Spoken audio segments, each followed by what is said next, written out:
இரவு நிறைந்தவரே, இந்த மாலை நேரத்திற்காக நாங்கள் உமக்கு நன்றி சொல்லுகின்றோம், ஸ்தோத்திரிக்கின்றோம். ஆண்டவரே, இறையியல் உபதேசங்களை, வேதாகமத்தை நாங்கள் மையமாக வைத்து தொடர்ந்து இன்றைக்கும் நாங்கள் அவைகளை பற்றி பேச ஆண்டவர் எங்களுக்கு இந்த நேரத்தை கிருபையாய் தந்ததற்காக உமக்கு நன்றி சொல்லுகின்றோம், ஸ்தோத்திரிக்கின்றோம். இந்த இணைப்பின் மூலமாக இணைந்திருக்கின்ற அனைவரையும் உம்முடைய கரங்களிலே தந்து ஜெபிக்கின்றேன். வெவ்வேறான இடங்களிலிருந்து நாங்கள் ஆண்டவரே இந்த வகுப்பில் இணைந்து ஆண்டவரே நாங்கள் உம்முடைய வார்த்தைகளை தியானிக்கும் பொழுது இடையூறுகள் எதுவும் இல்லாமல் இந்த வகுப்பு முடிகிறது வரையிலும் தேவ பிரசன்னத்தை நாங்கள் அமர்ந்து கேட்கிற இடங்களிலே கேட்காண்டவர் எங்களுக்கு உதவி செய்வீராக. எங்கள் ஜெபத்தை நீர் கேட்டமைக்காக உமக்கு நன்றி சொல்லுகின்றோம். எங்கள் ஆண்டவராகிய இயேசு கிறிஸ்துவின் நாமத்தில் எங்கள் ஜெபம் கேளும் அன்புள்ள பரமபிதாவே, ஆமென். மறுபடியும் இந்த வகுப்பில் இணைந்திருக்கின்ற உங்களை அனைவரையும் நான் அன்போடு வாழ்த்துவதிலே மகிழ்ச்சி. மாலை வணக்கங்களை உங்களுக்கு செலுத்துகின்றேன். நாம சென்ற 2 வகுப்புகளிலே பேசிக்கொண்டு வந்த இந்த பாடத்தை இன்றைக்கும் நம்ம தொடர்ந்து பார்க்கலாம். நமக்கு கொடுக்கப்பட்டிருக்கிற பாடத்தின் தலைப்பு, title of the subject, systematic theology, முறைப்படுத்தப்பட்ட இறையியல். அதிலே நாம முதல் வகுப்பிலே அந்த இறையியல் என்றால் என்ன என்பதை குறித்தும், படிக்க வேண்டும், படிக்க வேண்டியதனுடைய அவசியம் என்ன, அதையும் நம்ம பார்த்தோம். 2வது வகுப்பிலே இறையியல் படிப்பதற்கு ஆதாரங்களாக இருக்கின்ற அந்த ஆதாரங்கள் எவை, அவைகளை நம்ம சுருக்கமாக விளக்கணும். அதை ஜான் மெக்வாரி என்கின்ற ஒரு ஜெர்மானிய இறையியல் வல்லுநருடைய நூலை மையமாக வைத்து நான் உங்களுக்கு விளக்கினேன். பிரின்சிபிள்ஸ் ஆஃப் கிறிஸ்டியன் தியாலஜி என்கின்ற அந்த நூல், அதிலே அவர் குறிப்பிடுகின்ற அந்த காரணிகள் சென்ற வகுப்பிலே நம்ம அதை சேர்ந்து தியானித்தோம்.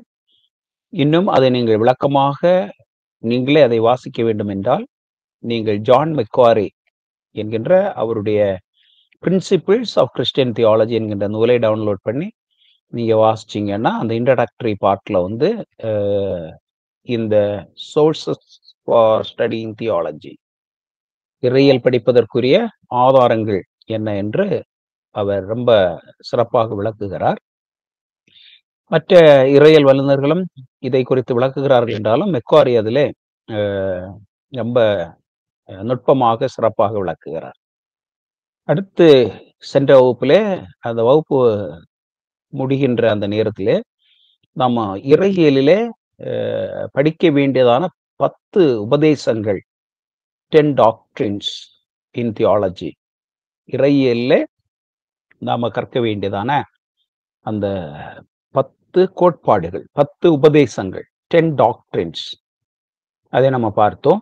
முதல்ல டாக்ட்ரின் ஆஃப் காட், தேவனை குறித்த அந்த உபதேசம், வேதாகமம் தேவனை குறித்து குறிப்பிடுகின்ற அந்த கோட்பாடு. 2வதாக பிப்லியாலஜி, வேத இயல், வேதத்தை நாம் ஏன் கடவுளுடைய வார்த்தை என்று அங்கீகரித்து நம்முடைய விசுவாசத்திற்கும் வாழ்விற்கும் அடிப்படையான ஒரு மெஷர்மெண்டாக, ஒரு அளவுகோலாக நம்ம வேதத்தை மையமாக வைத்து தான் எல்லாவற்றையும் செய்கின்றோம். அதற்குரிய காரணங்கள் என்ன, அந்த பிப்லியாலஜி என்கின்ற அந்த சப்ஜெக்ட்ல, அந்த டாபிக்ல அதெல்லாம் வரும். ஸோ மனிதன் எழுதின அந்த வார்த்தைகள் எப்படி கடவுளுடைய வார்த்தையாக மக்கள் அங்கீகரித்தார்கள், அது எப்படி உருவானது, அதுக்கப்புறம் அது எப்படி காலகாலமாக அது வெவ்வேறு காலகட்டத்திலே ஆண்டுடைய வார்த்தையாக நம்பப்பட்டு வருகிறது, எப்படி அதை புரிந்து கொள்ள வேண்டும், எப்படி விளக்க வேண்டும், இப்படிப்பட்டதான அந்த பாடங்களை டாக்ட்ரின் ஆஃப் ஸ்கிரிப்சர், பிப்லியாலஜி, வேத இயல் என்கின்ற அந்த தலைப்பிலே நம்ம பார்ப்போம். 3வதாக ஆந்த்ரோபாலஜி என்று அழைக்கப்படுகின்ற மனித இயல், மனித கோட்பாடு, மனித சாஸ்திரம், அது 3வது. ஆந்த்ரோபாலஜி. ஆந்த்ரோபாலஜி அப்படின்னா மனிதனை குறித்த கோட்பாடு, மனிதனை குறித்து படிக்கின்ற அந்த படிப்பு. ஸோ வேதத்தை மையமாக வைத்து வேதம் மனிதனுடைய உருவாக்கம், மனிதனுடைய தன்மை, மனிதனுக்குள் காணப்படுகின்ற அந்த வெவ்வேறான நிலைகள், இதுவளையெல்லாம் நம்ம படிப்போம். 4வதாக ஹமார்டியாலஜி அப்படின்னு சொல்லப்படுகிறது. ஹமார்டியாலஜி பாவ இயல், டாக்ட்ரின் ஆஃப் சின், பாவத்தை குறித்த அந்த படிப்பு, பாவத்தை குறித்த அந்த கோட்பாடு. ஸோ வேதம் பாவத்தை குறித்து நமக்கு என்ன போதிக்கின்றது என்பதை நம்ம தொகுத்து அதை பார்க்கின்ற அந்த படிப்பு டாக்ட்ரின் ஆஃப் சின், ஹமார்டியாலஜி அப்படின்னு சொல்லப்படுகிறது. இந்த கிரீக் வார்த்தைகளை கூட நீங்க கொஞ்சம் ஃபெமிலியர் ஆனீங்கன்னா அது ரொம்ப சிறப்பாக இருக்கும். பிற்பாடு நீங்களும்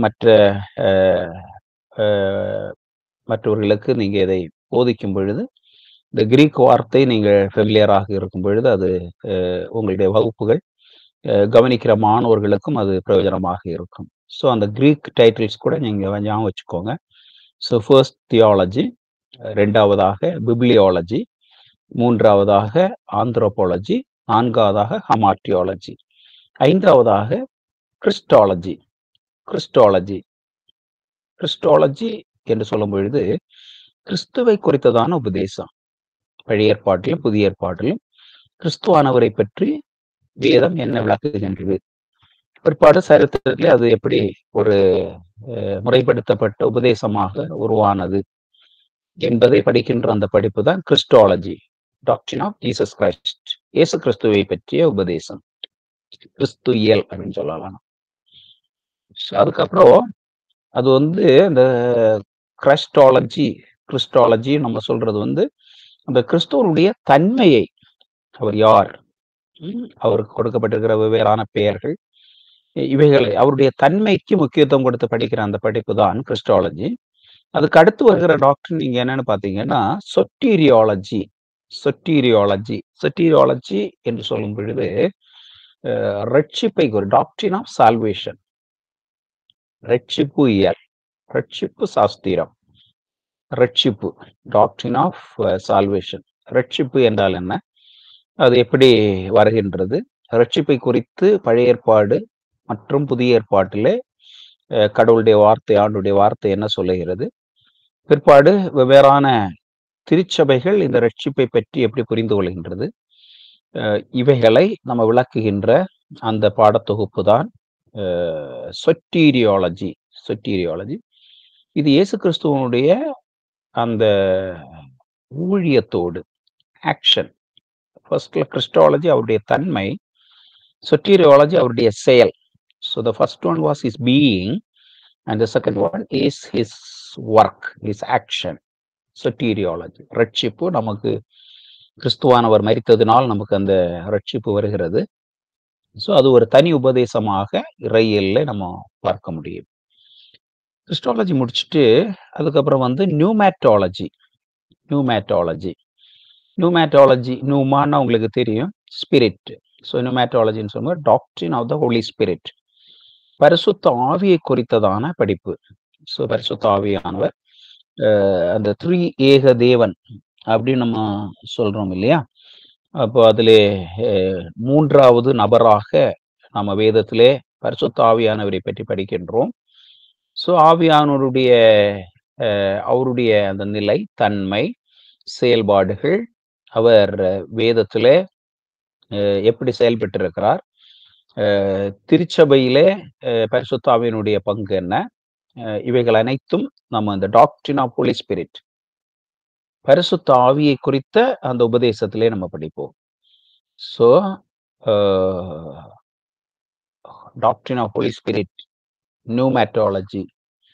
நியூமேட்டாலஜி என்கிறது ஒரு மிக முக்கியமான ஒரு டாக்ட்ரினாக காணப்படுகிறது.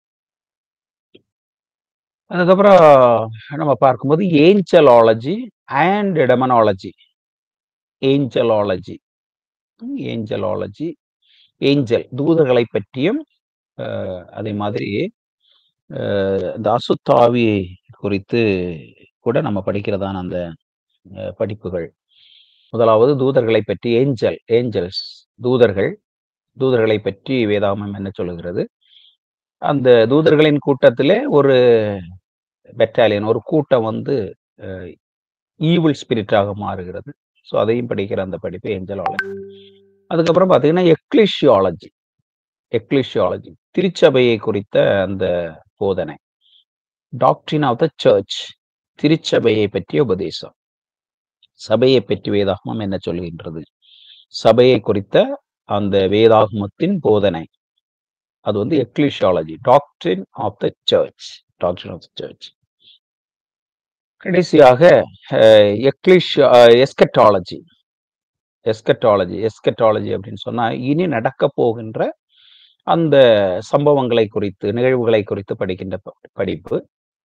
Doctrine of the future, doctrine of the end events, இனி எதிர்காலத்திலே நடக்க போகிற அந்த நிகழ்வுகளை பற்றி படிக்கின்ற அந்த படிப்பு. அது வந்து eschatology, doctrine of the future, நிகழப்போகின்ற வருங்காலத்தில் நடக்க போகின்ற அந்த நிகழ்வுகளை பற்றி வேதாகமம் என்ன சொல்லுகிறது, அதை குறித்த படிப்பு. இப்படி இந்த 10 உபதேசங்கள் வேதத்தை மற்றும் நம்ம சொன்ன அந்த ஆதாரங்களை மையமாக வைத்து, அந்த வெவ்வேறான ஆதாரங்கள், அதில் மிக முக்கியமாக வேதம்தான். கிறிஸ்தவ இறையியல் நம்ம படிக்கும் பொழுது வேதாகமம் தான் நமக்கு ஆதாரமும் அஸ்திபாரமுமாக இருக்கின்றது. வேதாகமத்தை மையமாக வைத்து நம்ம படிப்போம். மறுபடியும் இந்த 10 உபதேசங்களை குறிப்பிட்டு விட்டு முதலாவது உபதேசத்துக்கு நேராக நம்ம கடந்து செல்லலாம். Doctrine of God, theology, proper theology. அதுல தேவனை பற்றி நம்ம படிப்போம். தேவனுடைய அந்த ட்ரினிட்டி என்கிற அந்த உபதேசம் இருக்கிறது இல்லையா, பிதா, குமாரன், பரிசுத்தாவி. அதுவும் அந்த டாக்ட்ரின் ஆஃப் காட், அதுலதான் வந்து நம்ம படிப்போம். தேவனை பற்றிய ஒரு ஆழமான ஒரு படிப்பு, டாக்ட்ரின் ஆஃப் காட். ரெண்டாவது மனிதனை பற்றி ரெண்டாவது பிப்ளியாலஜி, வேதத்தை குறித்து படிக்கிற படிப்பு. Old Testament and New Testament, அந்த வேதத்தை பற்றி படிக்கிற படிப்பு. ஓகே. மூன்றாவதாக ஆந்த்ரோபாலஜி, நான்காவதாக சொட்டீரியாலஜி, ஐந்தாவதாக கிறிஸ்டாலஜி, ஆறாவதாக நியூமேட்டாலஜி, ஏழாவதாக ஏஞ்சலாலஜி, எட்டாவதாக எக்லிஷியாலஜி, இடையில ஒன்று விட்டுட்டோம், சொட்டீரியாலஜி விட்டுட்டோம். மறுபடியும் ஃபர்ஸ்ட்ல இருந்து சொல்றேன். I'm sorry. ஃபர்ஸ்ட்ல வந்து தியாலஜி, டாக்ட்ரின் ஆஃப் காட். ரெண்டாவதாக bibliology, doctrine of the scripture. மூன்றாவதாக ஆந்த்ரோபாலஜி, டாக்ட்ரின் ஆஃப் மேன். நான்காவதாக ஹமார்டியாலஜி, டாக்ட்ரின் ஆஃப் சின். ஐந்தாவதாக Christology, doctrine of Jesus Christ. ஆறாவதாக சொட்டீரியாலஜி, டாக்ட்ரின் ஆஃப் சால்வேஷன். ஏழாவதாக pneumatology, doctrine of the Holi Spirit. எட்டாவதாக angelology plus demonology. ஒன்பதாவதாக ecclesiology, doctrine of the church. பத்தாவதாக eschatology, doctrine of the future, எதிர்காலத்தில் நடக்க போகிறதான நிகழ்வுகள். இந்த 10 உபதேசங்களை தான் நம்ம இந்த இறையியல்ல விளக்கமாக படிக்க வேண்டும். அதுதான் நம்முடைய பாடத்தினுடைய வேறு பொருளடக்கம். இது இறையியல் கல்லூரிகளிலே 3 பருவங்களிலே இது பண்ணப்படுகிறது.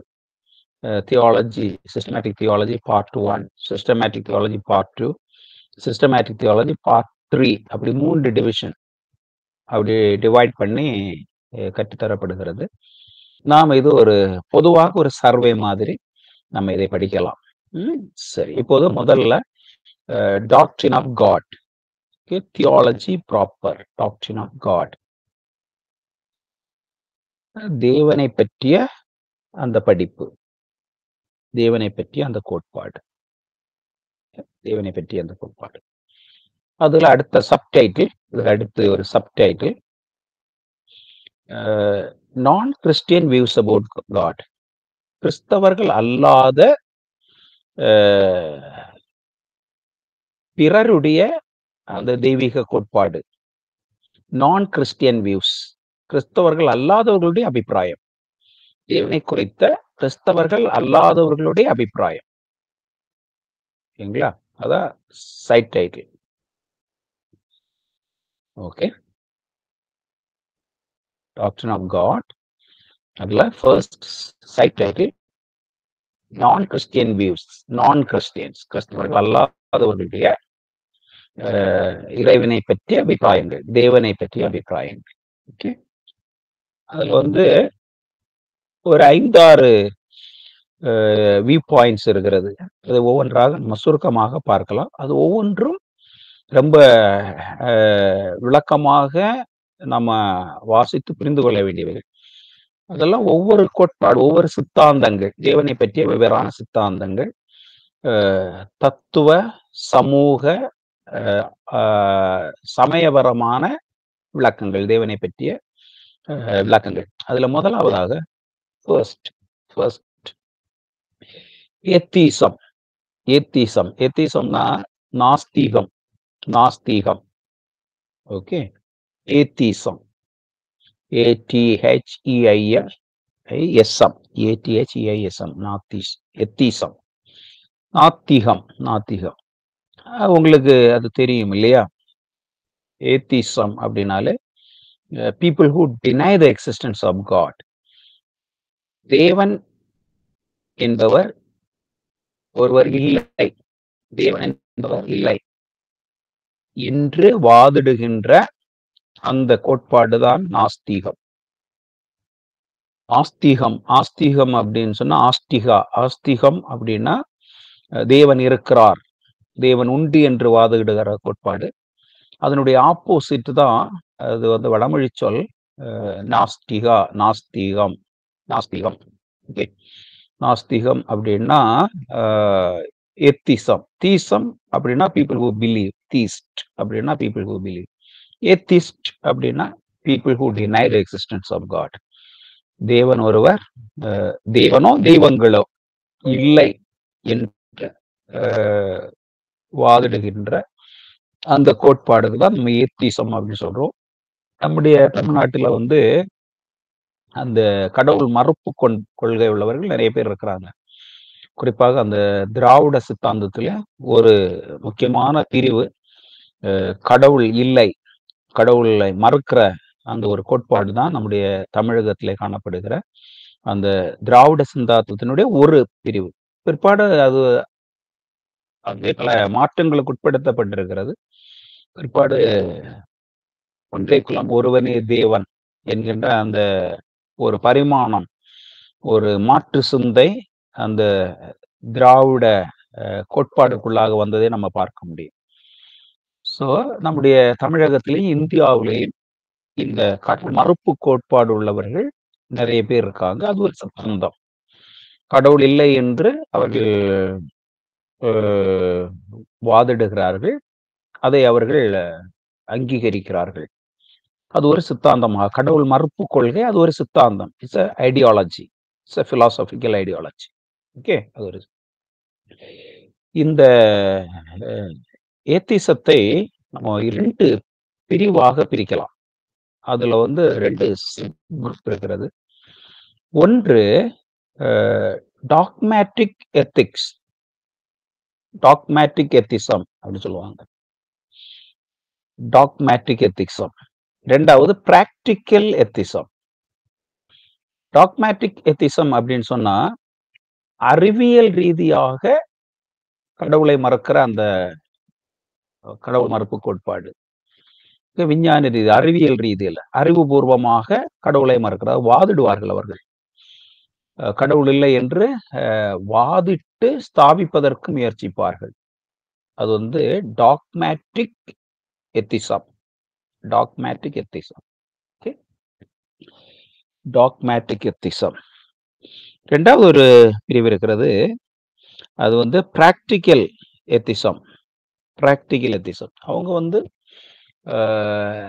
கடவுள் இல்லை என்று அறிவியல் ரீதியாக, இல்லை என்றால் அவர்களுடைய ஆராய்ச்சிகள் மூலமாக நிராகரிக்கிறவர்கள் அல்ல, கடவுள் இல்லை என்று அவர்களுடைய வாழ்க்கையில அப்படி அவர்கள் எண்ணி வாழ்கிற மக்கள். ஓகே, கடவுள் இல்லை என்று அவர்கள் நிராகரிக்க மாட்டார்கள். ஆனால் அவர்கள் கடவுளை தேட மாட்டார்கள். கடவுள் இல்லை என்கின்ற மாதிரி ஒரு வாழ்க்கை வாழ்கிற மக்கள். ஓகே, அதான் வந்து இந்த பிராக்டிக்கல் எத்திஸ்ட். மறுபடியும் சொல்லுகிறேன், இந்த டாக்மேட்டிக் எத்திசம் அவர்கள் வந்து ஒரு அகடமிக் குரூப். அகடமிக் குரூப்னா அவர்கள் கடவுள் இல்லை என்று வாதிடுகிறவர்கள், ஆராய்ச்சி செய்து கடவுளை வந்து நிரூபிக்க முடியாது. ஓகே, கடவுளை நிரூபிக்க முடியாது, ஆகவே கடவுளை ஏற்றுக்கொள்ள முடியாது என்று கடவுள் மறுப்பு கொள்கை உள்ளவர்கள். அவர்கள் கடவுள் மறுப்பு கொள்கை, கடவுளை நம்ம நிரூபிக்க முடியாது என்கிறதை மையமாக வைத்து அவர்கள் வாதிடுகிறார்கள். அதான் dogmatic ethics. Dogmatic ethics. Okay, ரெண்டாவது ஒன்று இருக்கிறது பிராக்டிக்கல் எத்திக்ஸ். பிராக்டிக்கல் எத்திசம். அந்த பிராக்டிக்கல் எத்திசம் நம்ம பார்க்கும் பொழுது அவர்கள் அப்படியே வாதிட மாட்டார்கள், கடவுள் இல்லை என்று அவர்கள் வாதிட மாட்டார்கள். ஆனால் கடவுள் இல்லாதது போன்ற ஒரு வாழ்க்கை, அவர்களுடைய வாழ்க்கை வந்து கடவுளை அவர்கள் நம்புகிற மாதிரியோ, ஆராதனை செய்கிற மாதிரியோ, ப்ரேயர் பண்ற மாதிரியோ அதெல்லாம் அவங்க இருக்க மாட்டாங்க. சும்மா ஒரு கடவுளை அங்கீகரிக்காத ஒரு வாழ்க்கை வாழ்வார்கள். ஓகே, இப்போ டாக்மேட்டிக் எத்திசம் அப்படின்னு சொன்னா ஒரு பிடிவாத நாஸ்திகம், பிடிவாத கோட்பாடு. பிடிவாதமாகவே அவர்கள் கடவுள் இல்லை என்று வாதிடுகிறவர்கள். அதான் டாக்மேட்டிக். இவர்கள் அப்படி ஆர்கியூ எல்லாம் பண்ண மாட்டாங்க. ஓகே, அவர்களுடைய வாழ்க்கையில கடவுள், எந்த கடவுளையும் அவர்கள் அங்கீகரிக்க மாட்டார்கள். அந்த குரூப் அதான் வந்து practical atheist, practical atheism. Okay, so இது கடவுள் பற்றிய ஒரு முதல் சித்தாந்தம். எத்திசம் என்பது ஒரு சித்தாந்தம், அது கடவுள் மறுப்பு கோட்பாடு. கடவுள் மறுப்பு கோட்பாடு. நீங்க நம்முடைய இந்திய தேசத்திலே, பாரதத்திலே நிறைய தத்துவ பள்ளிக்கூடங்கள், ஓகே, ஸ்கூல்ஸ் ஆஃப் பிலாசபி, நிறைய தத்துவ சிந்தனைகள் நம்முடைய இந்தியாவில் உருவாகி இருக்கிறது. அந்த தத்துவங்களை எல்லாவற்றையுமே ரெண்டு பிரிவாக பிரிக்கிறார்கள். இந்தியாவிலே தோன்றி இருக்கின்ற தத்துவங்கள், சமயங்கள் அல்ல, சமயங்களோடு தத்துவங்கள் இந்தியாவில் தொடர்பு இருக்கிறது. இந்த தத்துவங்களை ரெண்டு பிரிவாக பிரிக்கிறார்கள். ஒன்று ஆர்த்தடாக்ஸ் பிலாசபின்னு சொல்லுவாங்க, ஆர்த்தடாக்ஸ் பிலாசபி. இன்னொன்று ஹெட்ரடாக்ஸ் பிலாசபி அப்படின்னு சொல்லுவாங்க. Orthodox, heterodox. Orthodox, ORTHODOX, orthodox, orthodox. இன்னொன்று ஹெட்ரடாக்ஸ் அப்படின்னு சொல்லுவாங்க. இந்த ஆர்த்தடாக்ஸ் பிலாசபி அதுல பாத்தீங்கன்னா மெயினா 3 குரூப் அதுல இருக்கிறது. அந்த குரூப்ல 3, இந்த ஆர்த்தடாக்ஸ்ல வந்து இல்ல, ஹெட்ரடாக்ஸ்ல வந்து 3 குரூப் இருக்கிறது. ஆர்த்தடாக்ஸ்ல வந்து ஒரு 6-7 இருக்குது. இந்த ஹெட்ரடாக்ஸ் அப்படின்னு சொல்றவங்க இந்தியாவிலே தோன்றின 4 வேதங்கள் இருக்கிறது. 4 வேதங்கள், ரிக்வேதம், சாமவேதம், யஜுர் வேதம், அதர்வ வேதம் என்று 4 வேதங்கள் இருக்கிறது. அந்த வேதங்களை அங்கீகரிக்காத அந்த கோட்பாடு. ஓகே, அவங்க வந்து அந்த வேதங்களினுடைய அதாரிட்டியை அங்கீகரிக்க மாட்டார்கள். ஓகே, அந்த ஆர்த்தடாக்ஸ் பிலாசபி இருக்கு இல்லையா, ஆர்த்தடாக்ஸ். ஹெட்ரடாக்ஸ் வந்து அங்கீகரிக்க மாட்டாங்க. ஆர்த்தடாக்ஸ் வந்து வேதத்தினுடைய அதிகாரத்தை அங்கீகரிக்கிறவர்கள் ஆர்த்தடாக்ஸ். இந்த ஹெட்ரடாக்ஸ்ல பாத்தீங்கன்னா அதுல 3 முக்கியமான ஸ்கூல்ஸ் ஆஃப் தாட் இருக்கிறது. 3 முக்கியமான, அதுல ஒன்று சார்வகாஸ் அப்படின்னு சொல்லுவாங்க. சார்வகாஸ், சார்வகாஸ், CHARVAS, KAS, சார்வகாஸ். சார்வகாஸ் தமிழ்ல வந்து சார்வகான்னு தான் தமிழ்ல எழுதுவோம். சார்வகா, சார்வகா பிலாசபி. இந்த சார்வகா பிலாசபிக்கு இணையான ஒரு தத்துவ கோட்பாடு வேதாகமத்திலே நம்ம பார்க்கிறோம். அதற்கு எபிக்யூரியன்ஸ் அப்படின்னு நம்ம வாசிக்கிறோம். எபிக்யூரியன்ஸ். அப்போஸ்தல நடவடிக்கைகளிலே நம்ம அதை வாசிக்கின்றோம். எபிக்யூரியன்ஸ், ஸ்டோயிஸ்.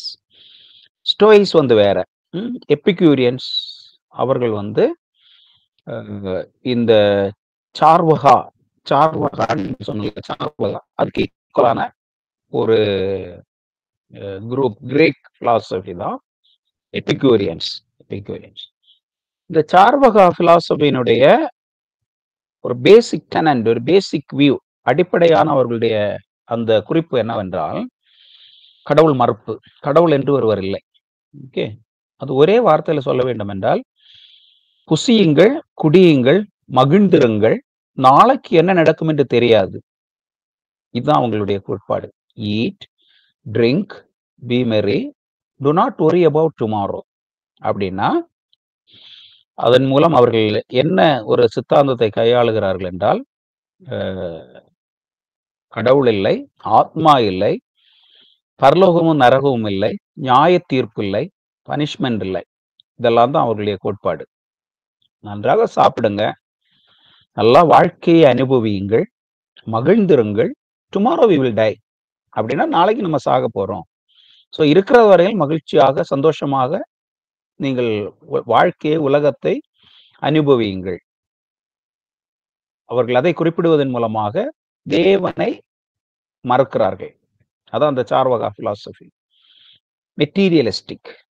மெட்டீரியலிஸ்டிக் அப்படின்னா ஒரு பௌதீகவாதிகள், ஆத்மீகத்தை முழுவதுமாக நிராகரிக்கிறவர்கள். ஆத்மீகம் என்கிற ஒரு உலகம் இல்லை. ஓகே, ஆத்மீகம் என்கிற உண்மை இல்லை. ஆத்மீகமாக எதுவுமே இல்லை. மெட்டீரியல் மட்டும்தான், பௌதீகம் மட்டும்தான், ஆத்மீகம் இல்லை.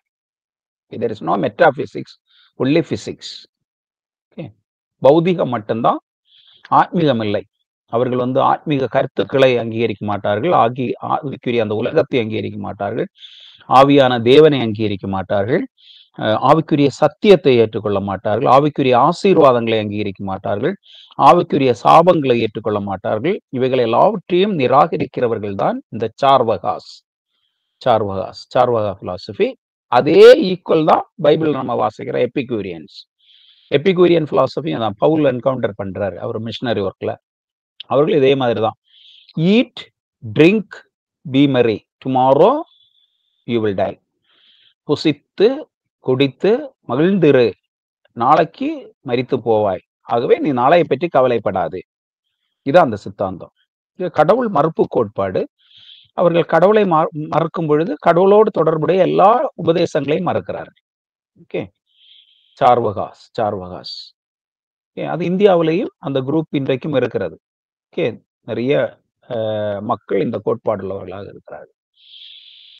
அதுக்கப்புறம் இதே ஹெட்ராக்ஸ் பிலாசபியில தான் வந்து புத்திசமும் ஜெயினிசமும் வருகிறது. புத்திசமும் ஜெயினிசமும் அதுவும் கடவுள் மறுப்பு கோட்பாடு உள்ளதான். புத்திசத்துல வந்து கடவுள் இல்லை. புத்தா வந்து கடவுளை நிராகரிக்கிறார், கடவுள் இல்லை. அந்த புத்திசத்துல நீங்க பாத்தீங்கன்னா ஆசை எல்லா தீமைக்கும், எல்லா வலிக்கும், வேதனைக்கும் காரணமாக இருக்கிறது. Desire is the root cause for every evil. எல்லா தீமைக்கும் ஆசை வேறாக இருக்கிறது. இந்த ஆசையை மேற்கொள்ளும் பொழுது, ஆசையை நம்ம வெறுக்கும் பொழுது நமக்கு முழு மகிழ்ச்சியும் சுதந்திரமும் அர்த்தமும் வருகிறது. அதை அவர்கள் நிர்வாணா அப்படின்னு சொன்னா விடுதலை கிடைக்கிறது அவர்களுக்கு. அதான் லிபரேஷன் அப்படின்னு சொல்றாங்க புத்திசத்துல. கடவுள் இல்லை. ஆனால் அந்த புத்திசத்துல வந்து 2 குரூப் இருக்கிறது உங்களுக்கு தெரியும். ஹீனயானா, மகாயானான்னு 2 குரூப் இருக்குது. அதுல ஒரு குரூப் என்ன பண்றாங்கன்னா அந்த புத்தாவை கடவுளாக ஏற்றுக்கொள்ளுகிறார். இந்த ஸ்ரீலங்கால எல்லாம் இருக்கிற அந்த புத்திசத்தை நீங்க பாத்தீங்கன்னா அவர்கள் புத்தாவை அப்புறம் கடவுளாக அவர்கள் ஒரு கடவுளுடைய இன்கார்னேஷனாக அவங்க அங்கீகரிக்கிறார்கள். ஆனா புத்தாவினுடைய அடிப்படை டீச்சிங் பாத்தீங்கன்னா நாஸ்திகம் தான், ஆஸ்திகம் அல்ல, நாஸ்திகம் தான், கடவுள் மறுப்பு கோட்பாடு. ஜெயினிசமும் அதேதான். ஓகே, மகாவீரனுடைய அந்த ஜெயினிசம் இருக்குல்ல, ஜெயினா பிலாசபி, அது கூட கடவுள் மறுப்பு இதுதான். ஜெயினிசம் அந்த பிலாசபி நீங்க பார்க்கும் பொழுது பிற உயிர்களுக்கு நம்ம தீங்கு விளைவிக்காமல் அஹிம்சை, நான் வயலன்ஸ், அந்த மாதிரி நம்ம வாழும் பொழுது நாம முக்தி அடைகிறோம் அப்படின்னு சொன்னா அந்த பிறப்பின் நோக்கத்தை அடைகிறோம். ஜெயினிசத்திலையும் கடவுள் இல்லை, கடவுள் மறுப்பு கோட்பாடு தான். ஸோ 3 குரூப்பை சொன்னேன். ஒன்று சார்வகாஸ், புத்தாஸ், ஜெயினாஸ். இவங்க இந்த 3 ஸ்கூல் ஆஃப் தாட், இந்த 3 கோட்பாடுகளுமே 3 சித்தாந்தங்களுமே கடவுள் மறுப்பு சித்தாந்தங்கள். அது வந்து நம்ம ஹெட்ரடாக்ஸ் அப்படின்னு சொல்றோம். இனி ஆர்த்தடாக்ஸ் இருக்கு இல்லையா, ஆர்த்தடாக்ஸ் பிலாசபி அதுன்னு சொல்லும்போது அந்த வேதங்களுடைய ஸ்கிரிப்சருடைய அதிகாரத்தை அங்கீகரிக்கிறவர்கள். அதுல நீங்க பாத்தீங்கன்னா ஒரு 5-6 ஸ்கூல் இருக்கிறது. அவர்கள் எல்லாருமே கடவுளை அங்கீகரிக்கிறார்கள். எக்ஸப்ட் அதுக்குள்ள ஒண்ணு கடவுளை அங்கீகரிக்க மாட்டாங்க, வேதத்தை அங்கீகரிப்பாங்க, கடவுளை அங்கீகரிக்க மாட்டாங்க. அதான் நியாய பிலாசபின்னு சொல்லுவாங்க. அது நமக்கு தேவையில்லை. இந்த ஆர்த்தடாக்ஸ் அப்படின்னு சொல்லும்போது அதுல வருகிற அந்த குரூப் சாம்கியா, யோகா, நியாயா, வைசேஷிகா, மீமாம்சா, வேதாந்தா. அப்ப இது வந்து உங்களுக்கு தேவையில்லை. நீங்க இது மட்டும் நீங்க ரிலிஜியன் படிக்கும் பொழுது அப்புறம் அதை நீங்க படிக்கலாம். இப்போது கன்ஃபியூஸ் பண்ண வேண்டாம். இந்த 2வது குரூப் வந்து வேதத்தை அங்கீகரிக்கிறார்கள், ஆகவே கடவுள் இருக்கிறார் என்று நம்புகிறார்கள். கடவுள் என்று, பிரம்மா கடவுள் என்று ஒருவர் இருக்கிறார் என்று நம்புகிற அந்த கோட்பாடு. அந்த நம்பிக்கைக்கு அடிப்படையாக இருப்பது வேதங்கள். 4 வேதங்கள் தான் இந்த நம்பிக்கையை இவர்களுக்கு கொடுக்கிறது. ஓகேங்களா? சோ நான் என்ன சொல்ல வரேன்னா இந்தியாவிலே கடவுள் மறுப்பு கோட்பாடு வெவ்வேறான நிலைகளிலே இங்கே போதிக்கப்பட்டிருக்கிறது. ஓகே, அதுல ஒன்றுதான் இந்த சார்வகா, இன்னொன்று புத்தா, இன்னொன்று ஜெயினா. இந்த தத்துவங்கள் எல்லாம் கடவுள் மறுப்பு கோட்பாடு உள்ளவர்கள், கடவுள் இல்லை என்று எண்ணுகிறோம். ஸோ இதை ஞாபகம் வச்சுக்கோங்க. கடவுளை பற்றி நம்ம படிக்கும் பொழுது அதுல முதல் கடவுள் மறுப்பு கோட்பாடு எத்திஸ்ட் வியூ. அதுல 2 குரூப். ஒன்று டாக்மேட்டிக் எத்திக்ஸ், இன்னொன்று பிராக்டிக்கல் எத்திக்ஸ். ஓகே, அது ஒரு ஸ்கூல். அதுக்கப்புறம் நான் அதுல சொன்ன அந்த எக்ஸ்பிளனேஷன் எல்லாம் ஞாபகம் வச்சுக்கோங்க. அந்த பிலாசபிக்கல் ஸ்கூல்ஸ் எல்லாம் நீங்க இதுல இப்போ வந்து ரொம்ப கன்ஃபியூஸ் பண்ண வேண்டாம். இதுல நீங்க என்ன மனதில் வச்சிருக்கணும்னா, எத்திசம் என்கின்ற ஒரு தாட் ப்ராசஸ் அது இந்தியாவிலேயும் உலகத்திலேயும் இருக்கிறது. அந்த எத்திசம் என்று சொல்லும்போது கடவுள் மறுப்பு கோட்பாடு, கடவுள் ஒருவர் இல்லை என்கின்ற சித்தாந்தம். அதுல ஒன்று அவங்க வந்து வாதிட்டு அறிவுபூர்வமாக கடவுளை நிராகரிக்கிறவர்கள். இன்னொன்று அவர்கள் வாதிட்டு நிராகரிக்க மாட்டாங்க, கடவுள் இல்லாத போல வாழ்வாங்க. ஓகே, ஸோ அது வந்து நம்ம சொன்னோம் இல்லையா, practical ethics and other one. Okay, dogmatic ethics. So dogmatic atheist and practical atheist, அது முதல் ஸ்கூல் ஆஃப் தாட். ரெண்டாவது ஃபர்ஸ்ட் வந்து எத்திசம். ஓகே, ரெண்டாவது அக்னாஸ்டிசிசம். அக்னாஸ்டிசிசம்.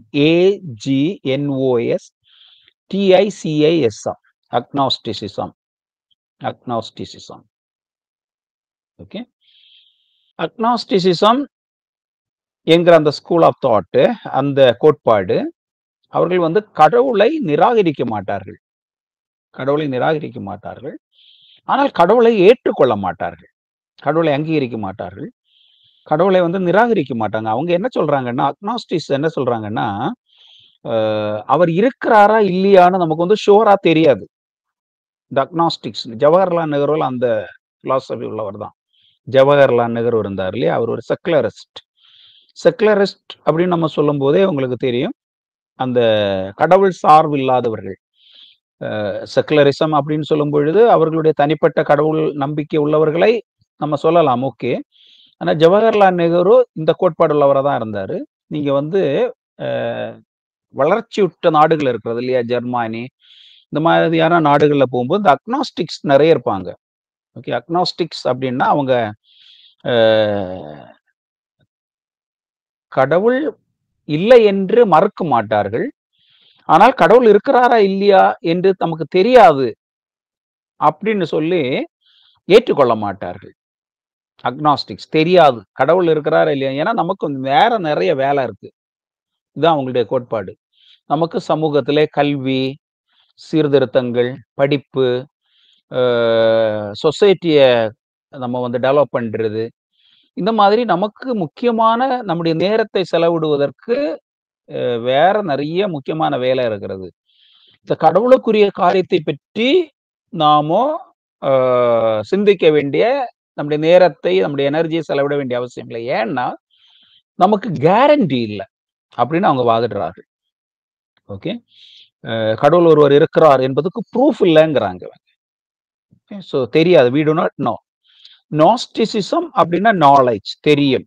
அதுக்கு ஆப்போசிட் தான் அக்னாஸ்டிசிசம்.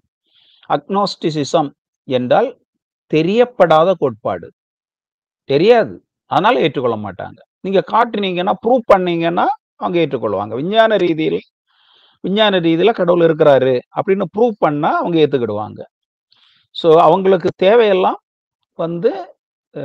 தெளிவு வேணும், ப்ரூஃப் வேணும். ஓகே, அது ரெண்டாவது கோட்பாடு அக்னாஸ்டிக்ஸ். ஓகே, அக்னாஸ்டிசிசம் அப்படின்னா, அக்னாஸ்டிசிசம்னா அறியப்படாத கோட்பாடு. தேவன் இருக்கிறாரா இல்லையா என்று தெரியப்படாத, அதனால அங்கீகரிக்க முடியாது. அவர்கள் அங்கீகரிக்க மாட்டார்கள், ஆனா நிராகரிக்க மாட்டார்கள். இருக்கிறாருன்னு இருக்கட்டும், நமக்கு தெரியாதனால ஏத்துக்கிடல. அதான் ரெண்டாவது. ஓகே, மூன்றாவது கோட்பாடு scientific materialism. Okay, scientific materialism. இந்த சயின்டிபிக் மெட்டீரியலிசம் அவர்கள் என்ன சொல்றாங்கன்னா, விஞ்ஞான ரீதியாக கடவுள் என்பவர் ஒருவர் இருப்பதற்கு வாய்ப்பில்லை.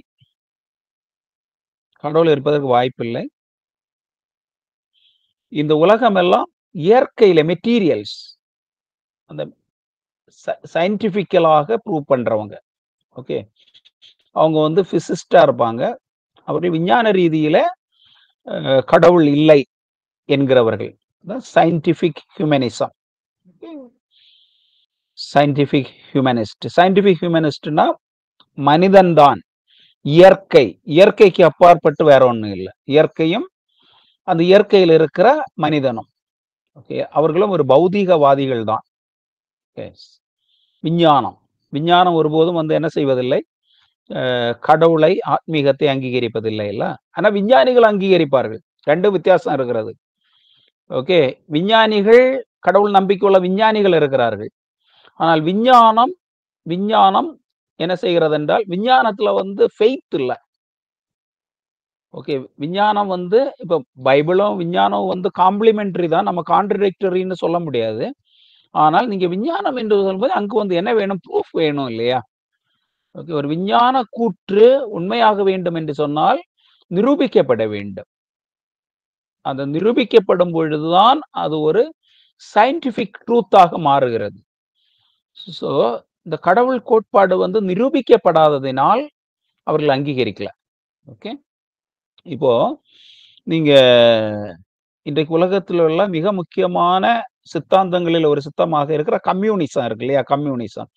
கம்யூனிஸ்ட் அவங்க சயின்டிபிக் ஹியூமனிசத்தை தான் அவங்க அங்கீகரிக்கிறாங்க. நீங்க அந்த கம்யூனிஸ்ட் நண்பர்கள் இப்ப எல்லாம் அது ரொம்ப குறைஞ்சிச்சு. நீங்க அந்த 18ஆம் நூற்றாண்டு 19ஆம் நூற்றாண்டுல அந்த கார்ல் மார்க்ஸ், ஸ்டாலின், ஏங்கல்ஸ் இவங்கெல்லாம் இருந்தாங்க இல்லையா. அப்போ அவங்களுடைய சித்தாந்தம் முழுக்க நீங்க பாத்தீங்கன்னா மெட்டீரியலை பேஸ் பண்ணி தான், பொருளாதாரம். ஓகே, அதுதான் அவங்களுடைய சித்தாந்தம். ஆவி ஆத்துமா கிடையவே கிடையாது, உயிர் தான். சரீரமும் உயிரும் மற்ற விலங்குகளுக்கு இருக்கிற மாதிரி மனுஷனுக்கு உயிர் இருக்கிறது. அந்த மனிதனை மேம்படுத்துவதற்கு, சமத்துவத்தை கொண்டு வருவதற்கான ஒரு சித்தாந்தம் தான் சோசியலிசம், கம்யூனிசம். இந்த சோசியலிசமும் கம்யூனிசமும் கடவுள் கோட்பாடு என்று வரும்போது சயின்டிபிக் ஹியூமனிசத்தை தான் அவங்க அங்கீகரிக்கிறாங்க. ஓகே, விஞ்ஞானிகள் சொல்லுகின்ற அந்த கருத்து தான் அவர்களுடைய அங்கீகாரம். ஸோ நீங்க ஒரு கம்யூனிஸ்ட் நண்பரோட, ஒரு டிஎஃப்ஐ, எஸ்எஃப்ஐ அந்த நண்பர்களோடு நீங்க பேசுவீங்கன்னா அவங்க வந்து இதுதான் அவங்களுடைய சித்தாந்தம். என்ன சித்தாந்தம்? மனிதனுக்கு நல்ல ஆகாரம், வஸ்திரம், தங்குவதற்கு இடம், இவைகளெல்லாம் நல்ல கல்வி, சுகாதாரம் இவைகள் இருந்தால் போதும். மனிதனுடைய பிரச்சனை, அடிப்படை பிரச்சனை சால்வ் ஆகிவிடும். கடவுள் தேவையில்லை என்கிற அந்த கோட்பாடு. ஸோ கம்யூனிசம், சோசியலிசம் உங்களுக்கு தெரியும் உலகத்துல அது எவ்வளவு ஒரு பெரிய ஒரு சித்தாந்தமாக காணப்படுகிறது. அந்த கம்யூனிசம் அண்ட் சோசியலிசம் அவங்களுடைய தெய்வீக கோட்பாடு, கடவுள் கோட்பாடு என்னன்னா சயின்டிபிக் ஹியூமனிசம். விஞ்ஞானம் மறுக்கிறது, ஆகவே அவர்களும் ஏற்றுக்கொள்ள மாட்டார்கள். ஓகே, உங்களுக்கு நீங்க விளங்கிக் கொள்கிறீர்கள் என்று நினைக்கிறேன். நான் மறுபடியும் சொல்லுகிறேன். ஃபர்ஸ்ட்ல வந்து ஏத்திசம், கடவுள் மறுப்பு கோட்பாடு. ரெண்டாவது வந்து அக்னாஸ்டிசிசம், தெரியாது என்கிற கோட்பாடு. மூன்றாவது சயின்டிபிக் ஹியூமனிசம், விஞ்ஞான முறையில் புரிதல். விஞ்ஞான முறையில் புரிதலும் கடவுளை மறக்கத்தான் செய்கிறது, அங்கீகரிக்கல. இந்த விஞ்ஞான முறையில் புரிகிற சித்தாந்தத்தை தான் சோசியலிசம், கம்யூனிசம், மார்க்சிசம் போன்ற சித்தாந்தங்கள் பின்பற்றுகிறது. அதை மட்டும் ஞாபகம் வச்சுக்கோங்க.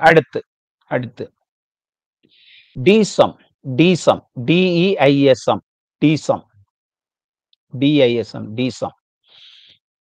இந்த டீசம் என்கின்ற இந்த சித்தாந்தம் எதை குறிக்கிறது என்றால், கடவுள்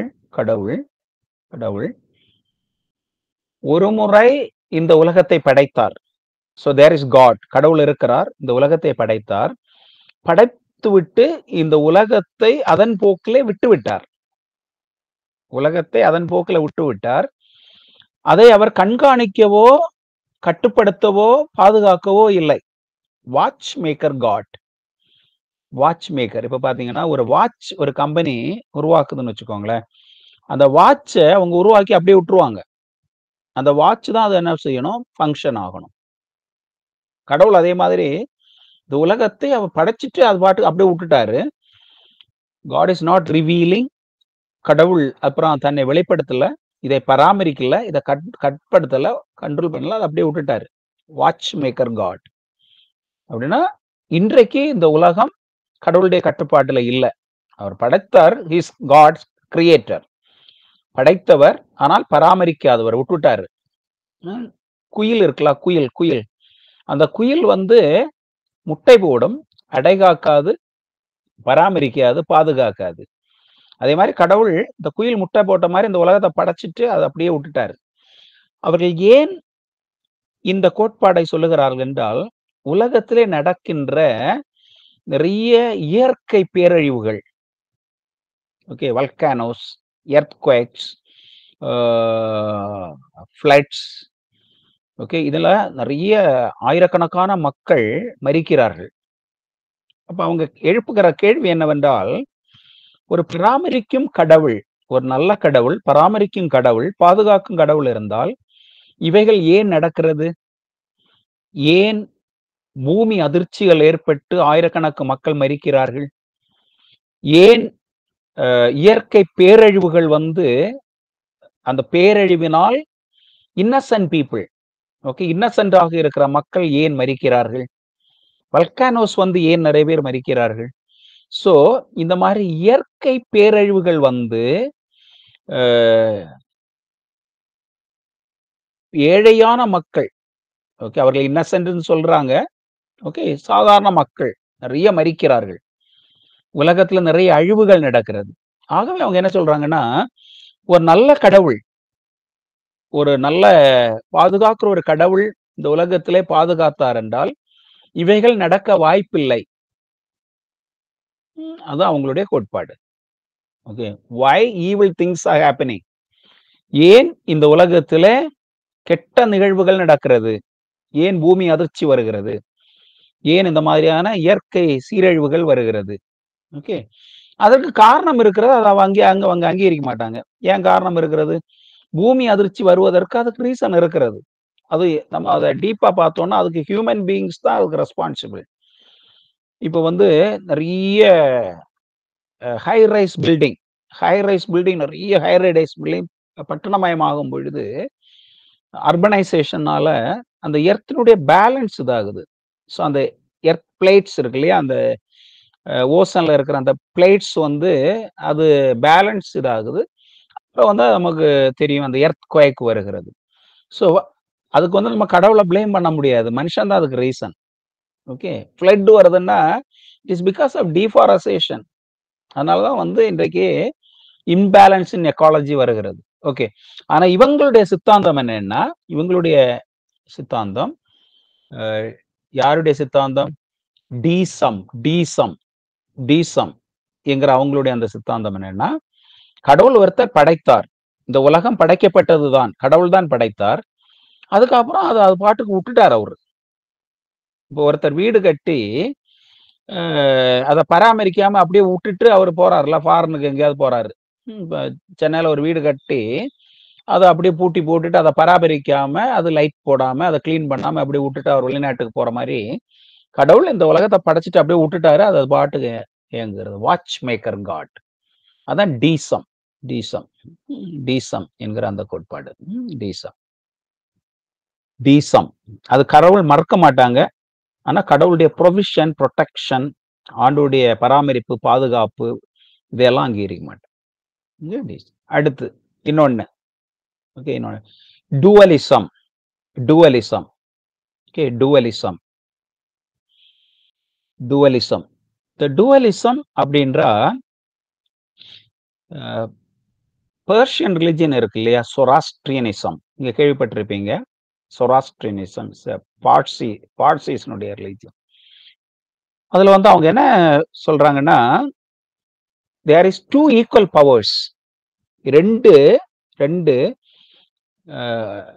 ஏறக்குறைய சமமான ரெண்டு சக்திகள், ரெண்டும் தானாகவே தோன்றி இருக்கிறது, ரெண்டும் இருக்கிறதாகவே இருக்கிறது. ஒன்று ஒளி, ஒன்று ஒளி, இன்னொன்று இருள். ஒன்று நல்லது, இன்னொன்று கெட்டது. இது ரெண்டுமே self existent. There are two forces, there are two realities, there are two powers. One is the power of good and another one is the power of evil. இந்த உலகத்திலே ரெண்டு தத்துவங்கள் இருக்கின்றது. ஒன்று நல்லது, ஒளி, இன்னொன்று இருள், பொல்லாதது, ஈவில், பொல்லாதது. ரெண்டும் இருக்கிறது. இந்த ரெண்டுமே ஒன்று ஒன்றை உருவாக்கவில்லை, ரெண்டுமே தொன்று தொட்டே இருக்கின்றது. Both are self existent. Okay, both are self existent. இது ரெண்டும் ஒன்றோடொன்று முட்டி மோதுகிறது. இது ரெண்டும் ஒன்றோடொன்று முட்டி மோதுகிறது, ரெண்டும் ஒன்றோடொன்று மோதிக்கொண்டிருக்கிறது. என்றைக்கு இந்த நல்ல சக்தி இருக்கிறதுல, பிரின்சிபிள் ஆஃப் குட், அது ஈவலை கான்கர் பண்ணுமோ அன்றைக்கு இந்த உலகம் முடியும். இந்த பிரின்சிபிள் ஆஃப் குட் இருக்கு இல்லையா, principle of light, when the principle of good conquer the principle of evil, the eschatological end will happen. இந்த உலகம் முடிந்துவிடும். இந்த உலகம் எப்போது முடியும் என்றால், நல்ல தத்துவம், அந்த நல்லது ஒளி எப்போது இந்த உலகத்துல இருளை அது மேற்கொள்ளுகிறதோ, அழிக்கின்றதோ, அப்பொழுது இந்த உலகம் அழிந்துவிடும். இது வந்து சொராஸ்ட்ரியனிசம். சொராஸ்ட்ரியனிசம் இதைத்தான் டீச் பண்ணுகிறது. ஓகே, ஸோ மறுபடியும் அந்த பெயர்களை மறுபடியும் குறிப்பிடுகிறேன். ஃபர்ஸ்ட்ல வந்து ஏத்திசம், கடவுள் மறுப்பு. அதுல ரெண்டு இருக்கு, டாக்மேட்டிக் அண்ட் பிராக்டிக்கல். ரெண்டாவது அக்னாஸ்டிசிசம். அக்னாஸ்டிசிசம் தெரியப்படாது, கடவுள் இருக்கிறாரா இல்லையான்னு தெரியாது. Okay, we do not know whether God exists or not. மூன்றாவது சயின்டிபிக் மெட்டீரியலிசம். சயின்டிபிக் மெட்டீரியலிசம், அந்த சயின்டிபிக் மெட்டீரியலிசை தான் உலகத்தில் இருக்கிற நிறைய சித்தாந்தங்களாகிய கம்யூனிசம், சோசியலிசம், மார்க்சிசம் அதுதான் அவர்கள் கடைபிடிக்கிறார்கள். நான்காவதாக deism. Deism, watch maker God. Watch maker God, இந்த உலகத்தை படைத்தார், அது பாட்டுக்கு விட்டுட்டாரு, அதனாலதான் உலகத்துல வந்து இந்த நிறைய அழிவுகள் வருகிறது. அதற்கு அவர்கள் விளக்கம் கொடுக்கிறாங்க. ஐந்தாவது dualism, two equal powers. Okay, power of principle of good and principle of evil. Zoroastrianism இந்த டீச்சிங் தான் வச்சிருக்காங்க. அடுத்து பாலித்தீசம். பாலித்தீசம் பாலித்தீசம் அப்படின்னா believe and worship in many gods, gods and goddesses. பல தேவர்கள், தேவதைகள் இருக்கிறார்கள் என்று நம்பி வழிபட்டு ஜெபித்து பின்பற்றுகின்ற அந்த முறைதான் பாலித்தீசம். பாலினால் உங்களுக்கு தெரியும், many. Okay, believe in many gods and goddesses. Okay, ஒன்றுக்கு மேல நிறைய தேவர்கள் இருக்கிறார்கள், பல தேவர்கள் இருக்கிறார்கள் என்று நம்பி அதை பின்பற்றுகின்ற அந்த கோட்பாடு தான் polytheism. Hinduism is the best example. Hinduism, அதே மாதிரி அந்த ஏன்ஷியன்ட் நிறைய ரிலிஜியன் இருக்கு இல்லையா, அந்த Canaanites religion, Babylonian religion, Sumerian religions, அங்க எல்லாமே நிறைய காட்ஸ் இருக்கும். ஈஜிப்சியன்ஸ், இன்க்ளூடிங் ஈஜிப்சியன்ஸ், அந்த ஒரு கடவுள் கோட்பாடு என்கிற கோட்பாடே அவர்களுக்கு இல்லை. ஒன்றுக்கு மேற்பட்ட தேவர்களும் தேவதைகளும் இருக்கிறார்கள். ஓகே, அது இன்னும் நீங்க இந்தியோசத்துல போனீங்கன்னா 33 மில்லியன் crores, 33 மில்லியன் காட், 33 கோடி தேவர்கள் இருக்கிறார்கள் என்று நம்புகிறார்கள். ஓகே, எல்லாவற்றுக்கும் ஒவ்வொரு தேவர்களை வைத்திருக்கிறார்கள். படிப்பதற்கு ஒரு கடவுள், செல்வத்திற்கு ஒரு கடவுள், எல்லையை பாதுகாப்பதற்கு ஒரு கடவுள், ஆக்க ஒரு கடவுள், காக்க ஒரு கடவுள், அழிக்க ஒரு கடவுள் அப்படின்னு வேற ஒவ்வொன்றுக்கும் ஒரு கடவுள் வைத்திருக்கிறார்கள். மனிதர்களையும் அவர்கள் கடவுளாக மாற்றலாம், அந்த சித்தாந்தம் இருக்கிறது. ஒரு மனிதனுக்குள் தனித்தன்மையை பார்க்கும் பொழுது, ஏதோ ஒரு சிறப்பை பார்க்கும் பொழுது, ஒரு வீரத்தை பார்க்கும் பொழுது, அந்த மனிதனின் தன்மையை அவர்கள் கடவுளுடைய ஒரு மேனிஃபெஸ்டேஷன், கடவுளுடைய ஒரு தோற்றம் என்று நம்பி மனிதர்களுக்கும் கடவுள் கட்டி கோயில் கட்டி கும்பிடுவார்கள். ஓகேங்களா, அப்படிதான் நமக்கு வந்து இந்த இந்தியாவில் சாய் பாபா இதெல்லாம் வந்து அந்த கோட்பாடுல இருந்து வந்ததுதான். ஓகே, குருமார்களையும் கடவுள்களாக பரிமாணம் செய்வார்கள். ஸோ பாலித்தீசம், பாலித்தீசம் அப்படின்னா believe and accepting the existence of many gods and goddesses. நிறைய தேவர்களும் தேவதைகளும் இருக்கிறார்கள். இப்ப நீங்க கேட்கலாம், இதெல்லாம் நான் ஏன் வந்து வகுப்பில் இப்படி விளக்கமாக சொல்லுகிறேன் என்றால், நீங்கள் நற்செய்தி அறிவிப்பதற்கு உங்களுடைய நண்பர்களோடு பேசும் பொழுது, இல்லை உங்களுடைய நெய்பர்ஸோடு பேசும் பொழுது, உங்களுடைய உடன் ஒர்க்கர்ஸ், உங்களுடைய ஆஃபீஸில் அப்படி கோ ஒர்க்கர்ஸோடு நீங்க பேசும் பொழுது, நான் இங்கே குறிப்பிடுகிற ஏதாவது ஒரு சித்தாந்தம் உள்ளவர்களாகத்தான் அவர்கள் இருப்பார்கள். ஓகேங்களா, ஒருவேளை கடவுள் மறுப்பு கோட்பாடு உள்ளவர்களாக இருப்பார்கள். இன்னும் என்றால் தெரியாது, கடவுளை யாரு பார்த்தா தெரியாது, அந்த கோட்பாடு உள்ளவங்களா இருப்பாங்க. ஸோ இந்த மாதிரி ஏதோ ஒரு கோட்பாடை பின்பற்றுகிறவர்களாக தான் அவர்கள் இருப்பார்கள். ஆகவே நீங்கள் இதை புரியும் பொழுதுதான் தேவன் ஒருவர் இருக்கிறார் என்பதை நீங்கள் அவர்களுக்கு விளக்கமாக நீங்க சொல்ல முடியும். ஸோ அவர்களுடைய உலகத்தை, அவர்களுடைய நம்பிக்கையை, புரிதலை நாம் அறிந்து கொண்டால்தான் நாம் அவர்களுக்கு நற்செய்தியை அறிவிக்க முடியும். ஆகவேதான் இந்த வெவ்வேறான கோட்பாடுகளை உங்களுக்கு விளக்கி சொல்லுகின்றேன். ஸோ பாலித்தீசம், பாலித்தீசம் அப்படின்னா ஹிந்துயிசம் பெஸ்ட் எக்ஸாம்பிள். ஓகே, மற்ற சமயங்களும் இருக்கிறது. நம்ம இந்தியாவில் இருக்கிறதுனால நம்முடைய நெய்பர்ஸ் ஃபுல்லா இந்த மாதிரி தான், இந்த கோட்பாடு உள்ளவர்களாக தான் இருப்பாங்க. அவர்கள் ஜீசஸை கூட ஒரு கடவுளாக ஏற்றுக்கொள்வாங்க. they will accept Jesus also one of the gods. அவங்க வந்து நீங்க இயேசு மட்டும்தான் கடவுள் அப்படின்னு சொன்னாதான் அவங்க அஃபெண்ட் ஆவாங்க. how they are offended, when you say Jesus is the only way, Jesus is the only God அப்படின்னு நம்ம சொல்லும் பொழுதுதான் they will get offended. மற்றபடி இயேசுவும் ஒரு கடவுள், இயேசுவும் ஒரு அவதாரம் அப்படின்னா they will be happy. நீங்க ஒரு இந்து சகோதரருடைய வீட்டுல போனா நீங்க ஜெபிக்கிறீங்கன்னு சொன்னீங்கன்னா ஓகே, யூ கேன் ப்ரே, தடையெல்லாம் சொல்ல மாட்டாங்க. ஆனா இப்போ அந்த மிலிட்டன்ட், இந்த RSS பிஜேபி அவங்களெல்லாம் வந்துதான் கொஞ்சம் அந்த கலாச்சாரத்தை மாற்றி இருக்கிறார்கள். நீங்க முன்னாடியெல்லாம் பாத்தீங்கன்னு வச்சுக்கோங்களேன், நம்முடைய இந்து சகோதரர்களை போல நல்ல நெய்பர்ஸே இருக்க மாட்டார்கள். ரொம்ப accommodating. They are really good people. They are really good people. ஏன் நான் சொல்றேன்னா, அவர்கள் எல்லாத்தையுமே அங்கீகரிக்கக்கூடிய ஒரு மனது. ஏன்னா அவங்களுடைய சித்தாந்தம் அப்படிதான். அவங்களுடைய சித்தாந்தம் என்ன, நீங்க உங்களுக்கு விருப்பப்பட்ட ஒரு கடவுளை நீங்கள் வழிபடலாம். அதுல நீங்க ஜீசஸை கூட ப்ரேயர் பண்ணிக்கோங்க. ஓகே, ப்ராப்ளம் இல்லை.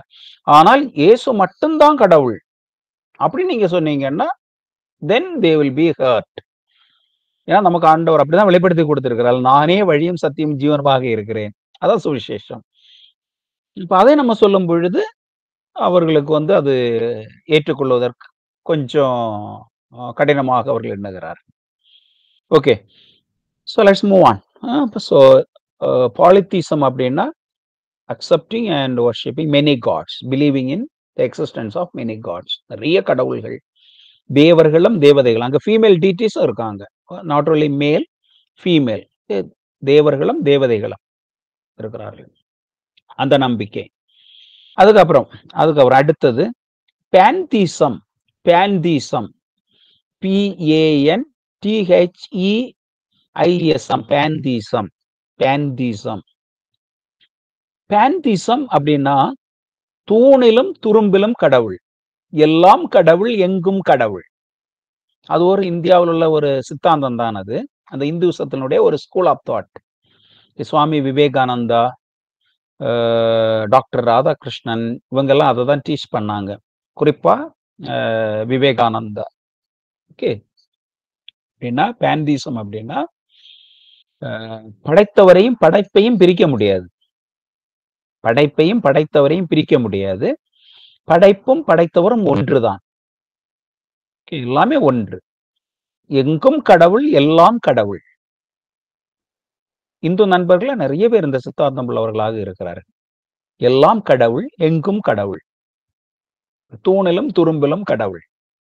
அதான் பேன்தீசம். பேன்தீசம் அப்படின்னா எங்கும் கடவுள், எல்லாம் கடவுள். அப்ப இவர்களுக்கு நம்ம சுவிசேஷத்தை அறிவிக்கும் பொழுது படைப்புக்கும் படைத்தவருக்கும் இருக்கிற அந்த difference between creation and creator, அதான் அவங்களுக்கு சொல்லி நம்ம புரிய வைக்க வேண்டும். ஓகே, ஸோ இந்த பேன்தீசம் அப்படின்னா எல்லாம் கடவுள், எங்கும் கடவுள், அதான் அவங்களுடைய கோட்பாடு. அடுத்து அப்சல்யூட் மோனோதீசம். அப்சல்யூட் மோனோதீசம், ஓகே, ஒரு கடவுள் கோட்பாடு. ஒரு கடவுள் கோட்பாடு, ஒரு கடவுள் கோட்பாடு. ஒரு கடவுள் கோட்பாடுனா ஒரே ஒரு சிருஷ்டிகர், ஒரே ஒரு கடவுள், ஒரே ஒரு தேவன், ஒரே ஒரு தேவன். எக்ஸாம்பிள் இஸ்லாம், ஜுடாயிசம். இஸ்லாம் ஃபர்ஸ்ட்ல, ஜுடாயிசம் தான் முதல்ல. யெகோவா அவர் சொல்றார், நான் ஒருவரே கர்த்தர், இஸ்ரவேலே கேள், உன் தேவனாகிய கர்த்தர் ஒருவரே கர்த்தர். So believing and accepting and worshipping one God, the existence of one God, just opposite to polytheism. Okay, ஒரு கடவுள் கோட்பாடு. ஜூடாயிசம் இன்றைக்கு வந்து இஸ்லாமும் வந்து அதே கோட்பாடு. அல்லாஹு ஒருவரே கடவுள், படைத்தவர், மற்றவர்கள் எல்லாருமே ப்ராஃபட்ஸ், எல்லாரும் நபிகள் தான், ஓதர்கள், டீச்சர்ஸ், ப்ராஃபட்ஸ். ஆனா கிரியேட்டர் அல்லாஹு அலோன் இஸ் கிரியேட்டர், ஒரே கடவுள் கோட்பாடு. அதுல வந்து ஏதாவது காம்ப்ரமைஸ்னா அது பிளாஸ்பமி. அந்த ஒரு கடவுள் இருக்கிறார் இல்லையா, அந்த கடவுளுடைய அந்த தன்மையை எந்த காரணத்தினாலேயும் அது இன்னொரு ஷேர் பண்ணவே கூடாது. அது அவர்களுடைய கட்டளை, அவர்களுக்கு கடவுள் வெளிப்படுத்தி கொடுத்த அந்த வெளிப்படுத்துதலின் கட்டளை. என்ன, அவர் மட்டும்தான் கடவுள், அவருடைய மகத்துவத்தை, மகிமையை வேற யாருக்குமே இது பண்ணக்கூடாது என்பது. ஓகே, ஸோ ஆப்சல்யூட் மோனோதீசம், கடினமான ஒரு கடவுள் கோட்பாடு. ஆப்சல்யூட்னா ஒரு நிரந்தரம், அதில் எந்த மாற்றமும் இல்லை, ஆப்சல்யூட் மோனோதீசம். அதுக்கப்புறம் இன்னொன்று இருக்கிறது ட்ரினிட்டேரியன். ட்ரினிட்டேரியன் அப்படின்னா மூவொரு கடவுள், மூவொரு தேவன் அப்படின்னா ஒரே தேவன் மூன்று நபராக தம்மை வெளிப்படுத்துகிறார். ஒரே தேவன், அந்த ஒரே தேவன் தம்மை பிதாவென்றும் குமாரன் என்றும் பரிசுத்த ஆவியானவர் என்றும் வெளிப்படுத்துகிறார். தேவன் ஒருவரே, அந்த ஒரே தேவன் தம்மை பிதா, குமாரன், பரிசுத்த ஆவி என்கின்ற பன்மை நபராக வெளிப்படுகிறார். ஓகே, அதான் trinitarian faith, trinity doctrine of trinity. அது ஒரு கோட்பாடு. கிறிஸ்தவம், அதுக்கு எக்ஸாம்பிள் வந்து கிறிஸ்தவம். கிறிஸ்தவ கோட்பாடு என்ன? ஆப்சல்யூட் மோனோதீசம் கிடையாது நம்முடையது. ஆப்சல்யூட் மோனோதீசம் அப்படின்னா, ஆப்சல்யூட்னா உங்களுக்கு தெரியும், அது வரையறுக்கப்பட்டது. அது வந்து ஜுடாயிசமும் இஸ்லாமும் தான். ஆனா கிறிஸ்டியானிட்டியில வந்து நம்ம வந்து அந்த தேவனுடைய பன்மைத்தன்மையை நம்புகிறோம். பன்மை, ஒரே தேவன், ஆனா அவர் பன்மைத்தன்மை உள்ளவராக இருக்கிறார். ஸோ ட்ரினிட்டி, ஒரு கடவுள், ஒரு கடவுள். அப்படிதான் இன்றைக்கு சிஎஸ்ஐ திருச்சபையில எல்லாம் அப்படிதான். முன்னாடி எல்லாம் பாத்தீங்கன்னா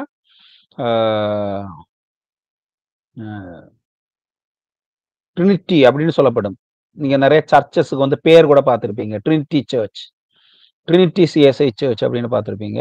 ட்ரினிட்டி அப்படின்னா ட்ரினிட்டேரியன் ஃபெய்த் அப்படின்னா கிறிஸ்தவ நம்பிக்கை. அதுதான், அது வந்து ஒரே தேவன், ஆனால் அந்த ஒரே தேவன் மூன்று நபர்கள், பிதா, குமாரன், பரிசுத்தாவி என்று மூன்று நபர்களாக வெளிப்படுத்துகிறார்கள். ஓகே, ஸோ அதுதான் ட்ரினிட்டேரியன். இதுதான் தேவனை குறித்த பொதுவான ஒரு புரிதல். ஓகே, தேவனை குறித்து வெவ்வேறான ஸ்கூல் ஆஃப் தாட், வெவ்வேறான கோட்பாடுகள். மறுபடியும் சொல்றேன், let's start from the beginning.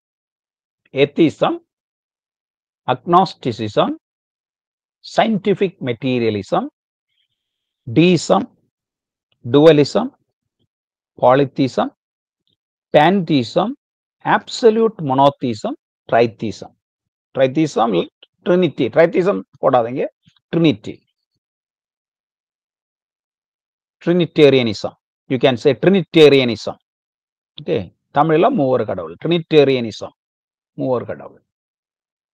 Okay, so இது முடிந்தது. உங்களுக்கு இதில் ஏதாவது கேள்வி இருக்குதுன்னா நீங்க இப்ப கேட்கலாம், இல்லைன்னா let's move to the next topic. நான் இப்போது சொன்னதுல இந்த கடவுளை பற்றிய வெவ்வேறான வரையறைகள், இதெல்லாம் உங்களுக்கு ஏதாவது கேள்விகள், சந்தேகங்கள் இருந்தால் நீங்க கேட்கலாம். இல்லை என்றால் let's move to the next topic.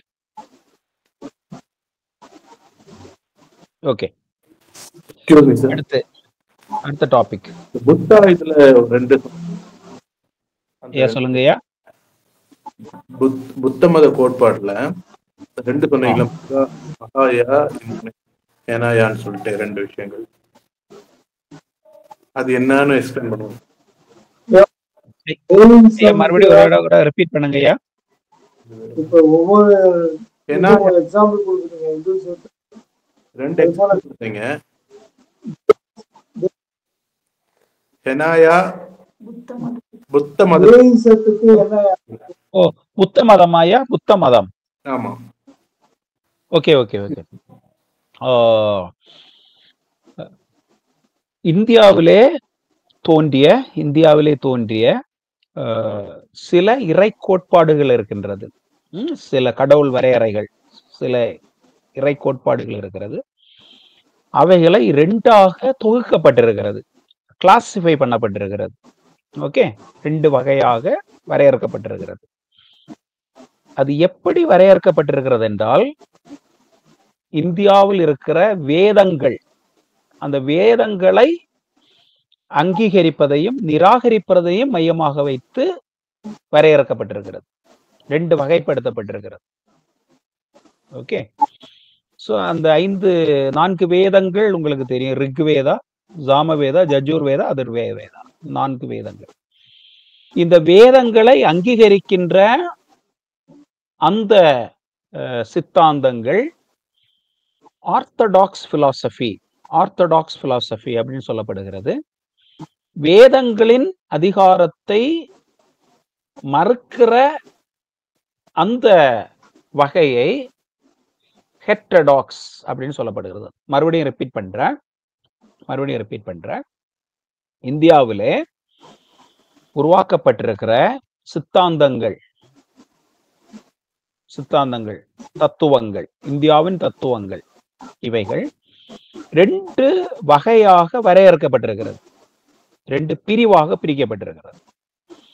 அந்த பிரிவிற்குரிய காரணம், ரீசன் எப்படி பிரிச்சிருக்கிறாங்க அப்படின்னா, இந்தியாவிலே தோன்றின 4 வேதங்கள், ரிக்வேதம், சாமவேதம், யஜுர்வேதம், அதர்வ வேதம்.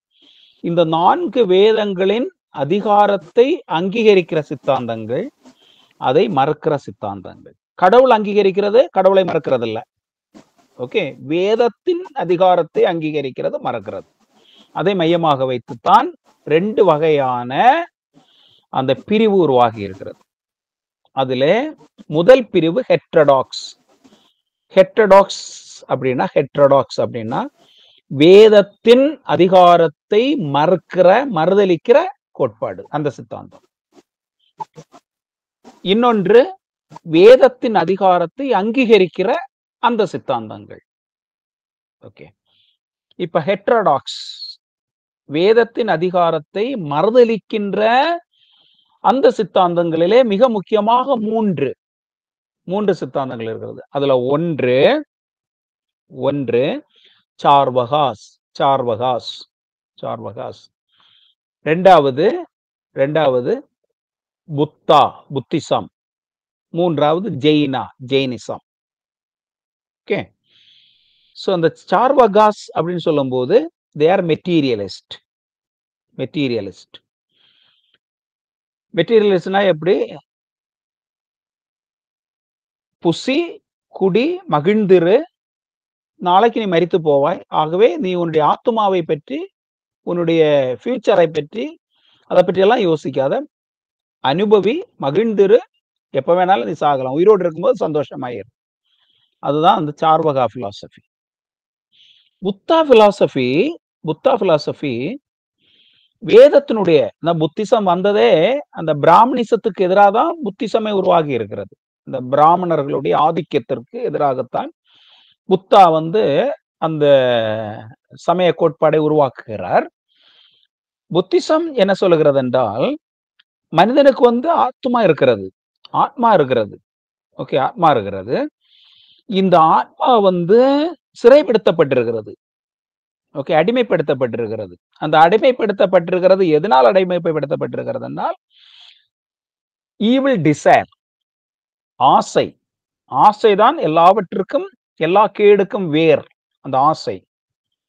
ஓகே, அந்த ஆசை மனிதனுக்குள் வரும்போதுதான் அது அவனுக்கு பெயினை கொண்டு வருது, வலியை கொண்டு வருகிறது.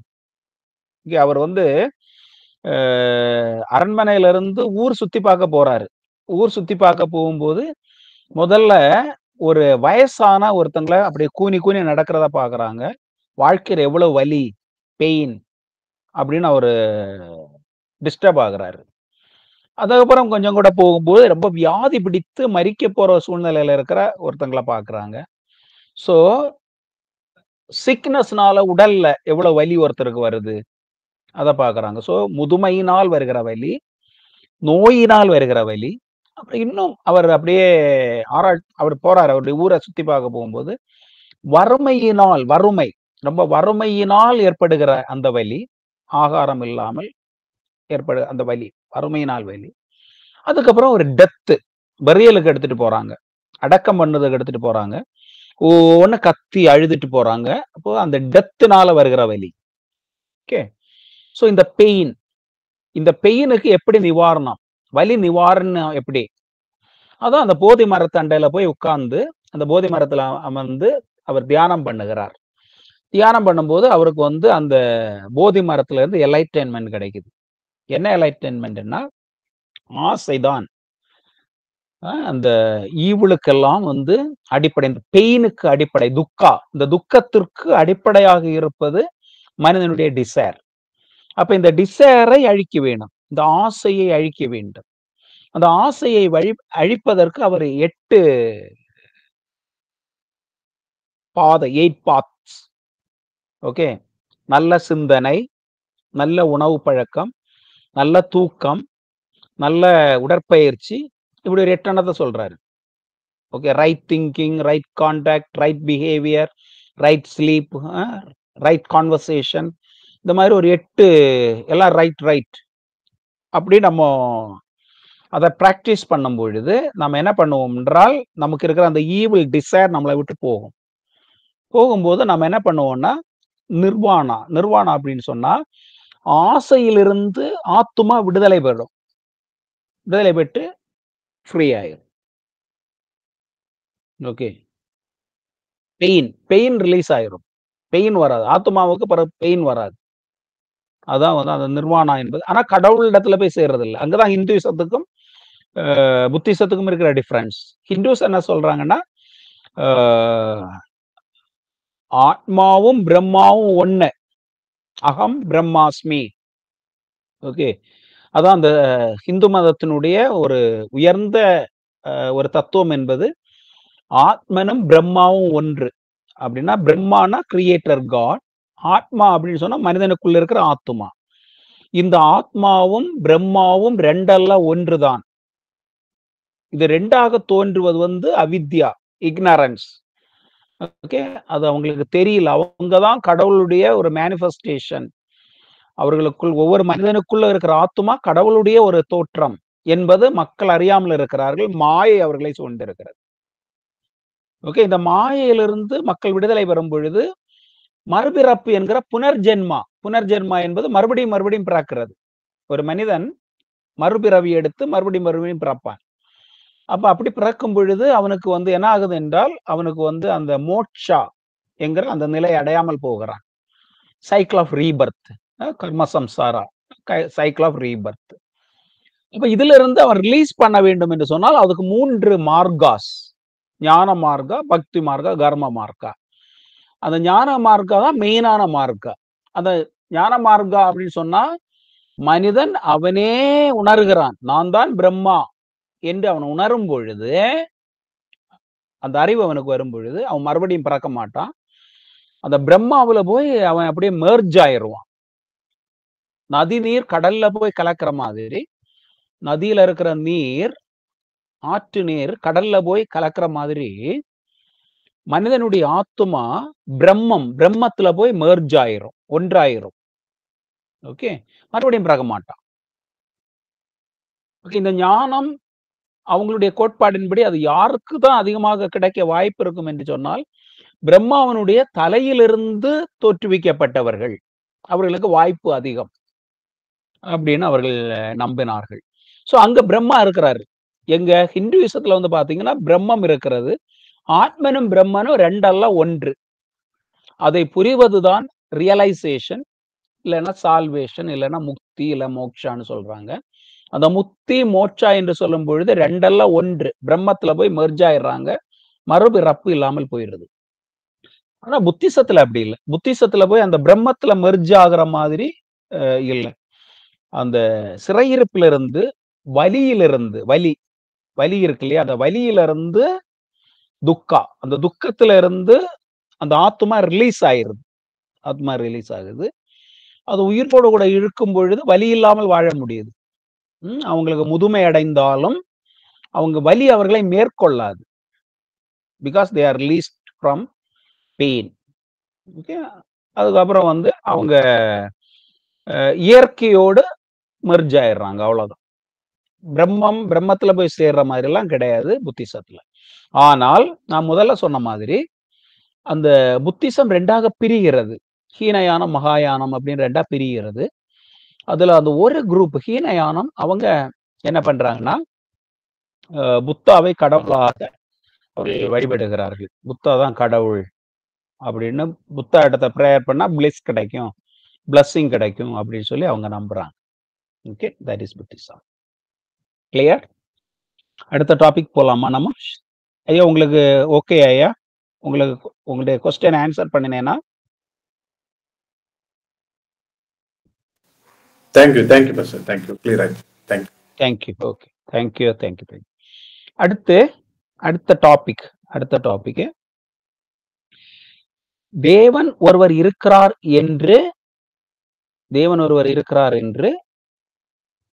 நிரூபிக்கும் முயற்சி. ஆங்கிலத்துல முதல்ல சொல்றேன், அப்புறம் தமிழ்ல மொழிபெயர்க்கலாம். arguments for the existence of God. தேவன் ஒருவர் இருக்கிறார் என்று விளக்கும் முறை. ஓகே. இல்லையென்றால் நிரூபிக்கும் முறை. நிரூபிக்கும் என்று சொல்ல முடியாது, நம்ம கடவுளை நிரூபிக்கலாம் முடியாது. விளக்கும் முறை, தேவன் இருக்கிறார் என்று விளக்கும் முறை. ஓகே, தேவன் ஒருவர் இருக்கிறார். ஆங்கிலத்துல அது டைட்டில் கரெக்டா வரும். Arguments arguments arguments for the existence of God. தேவன் இருக்கிறார் என்று விளக்கும் முறைகள் ப்ளூரல். ஓகே,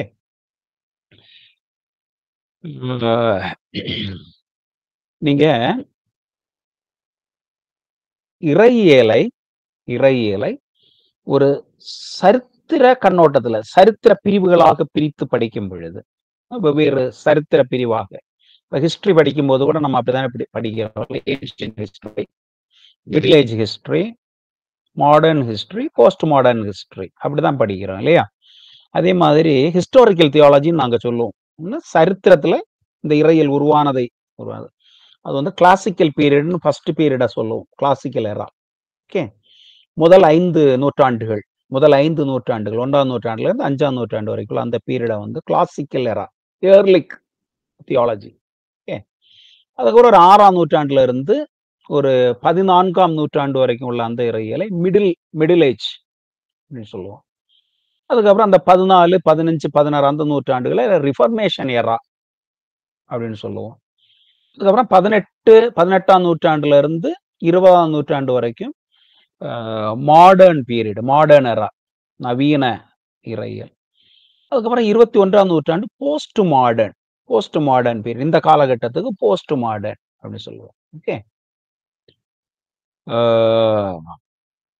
இந்த மாதிரி சரித்திரத்துல நம்ம அதை இந்த இறையியலை பிரித்து படிக்கும் பொழுது மிடில் ஏஜ் 13th செஞ்சுரி 13ஆம் நூற்றாண்டுல ஒரு மிக முக்கியமான இறையியல் வல்லுநர் ஒருவர் தோன்றியிருக்கிறார். மிக முக்கியமான இறையியல் வல்லுநர். அவரை தாமஸ் அக்வினாஸ் என்று அவரை அழைக்கிறார்கள். கத்தோலிக்க திருச்சபையிலே அவரை ஒரு பரிசுத்தவானாக, செயின்டாக அவங்க வெனரேட் பண்ணியிருக்காங்க. செயின்ட் அகஸ்டின் சொல்றாங்கல்ல, அதே மாதிரி செயின்ட் அக்வினாஸ், தாமஸ் அக்வினாஸ், புனிதர். அவர் ஒரு புனிதர். ஆனால் ஒரு மிகப்பெரிய இறையியல் வல்லுநர். கிறிஸ்தவத்திலே தோன்றிய மிகப்பெரிய இறையியல் வல்லுநர்கள் ஒரு 5 பேரை நீங்க சொன்னீங்கன்னா, அதுல ஒரு மிக முக்கியமான ஒருத்தர், ஒரு 1வது இடத்துல இல்ல 2வது இடத்துல, அகஸ்டினுக்கு அடுத்தாற் போல. பைபிள்ல வந்து பவுல், ஆண்டவராகிய இயேசு கிறிஸ்துவர் பவுல். இறையியல் உருவாக்கத்திலே சரித்திர ரீதியில் நம்ம பார்க்கும் பொழுது சென்ட் அகஸ்டின் என்பவருக்கு ஒரு முக்கியமான இடம் இருக்கிறது. அதுக்கு அடுத்து 13ஆம் நூற்றாண்டுல வந்து புனித Thomas Aquinas, Saint Thomas Aquinas, அதான் அவருடைய பேர். அவர் வந்து அவருடைய காலகட்டம் நீங்க பார்க்கும்போது ஸ்கொலாஸ்டிக் பீரியட் அப்படின்னு சொல்லுவாங்க. ஸ்கொலாஸ்டிசிசம் அப்படின்னு சொன்னா ரொம்ப தத்துவமாக ஒன்றை நிரூபித்தால்தான் மக்கள் அங்கீகரிப்பார்கள்.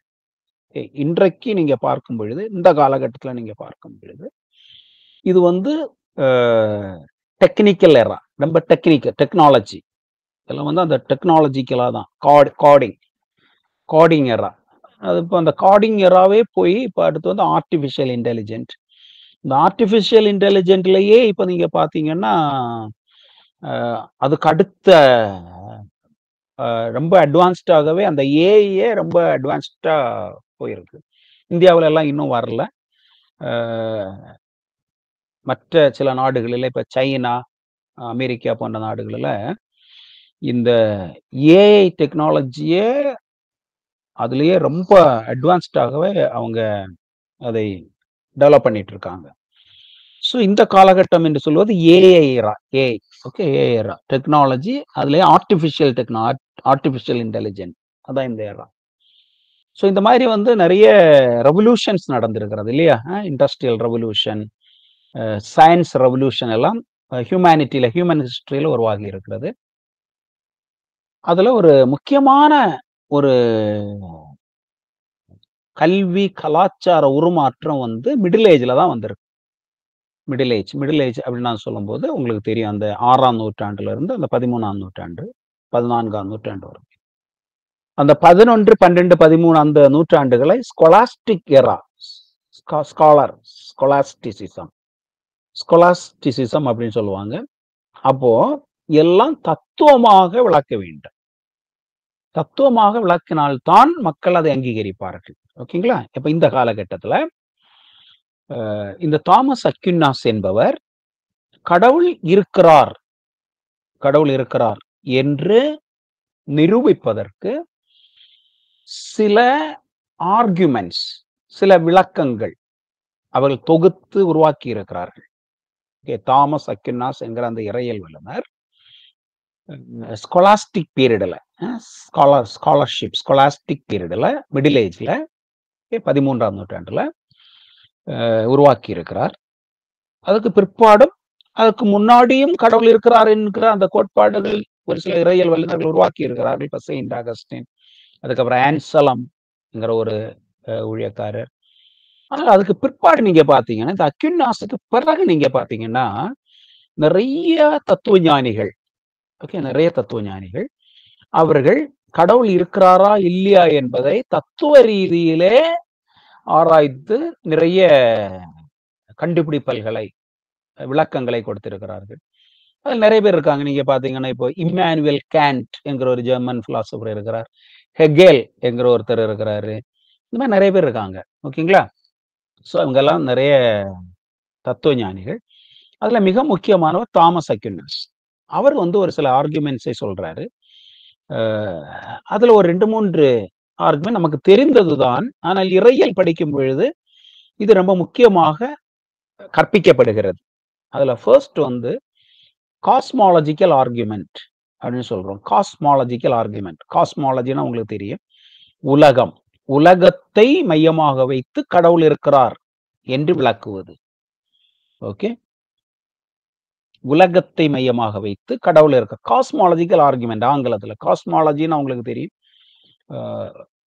தி யூனிவர்ஸ் இல்லையா, உலகம். ஸோ உலகத்தை மையமாக வைத்து கடவுள் இருக்கிறார் என்று வாதிப்பது. ஓகே, ஸோ இதுவரைக்கும் இருக்கிற அந்த விஞ்ஞான கூற்று, இப்பவும் அந்த விஞ்ஞான கூற்று அங்கீகரிக்கப்பட்டிருக்கிறது. For every effect there must be a cause. For every effect there must be a cause. Okay, அது ஒரு விஞ்ஞானத்தின் கோட்பாடு, விஞ்ஞான கோட்பாடு. எல்லா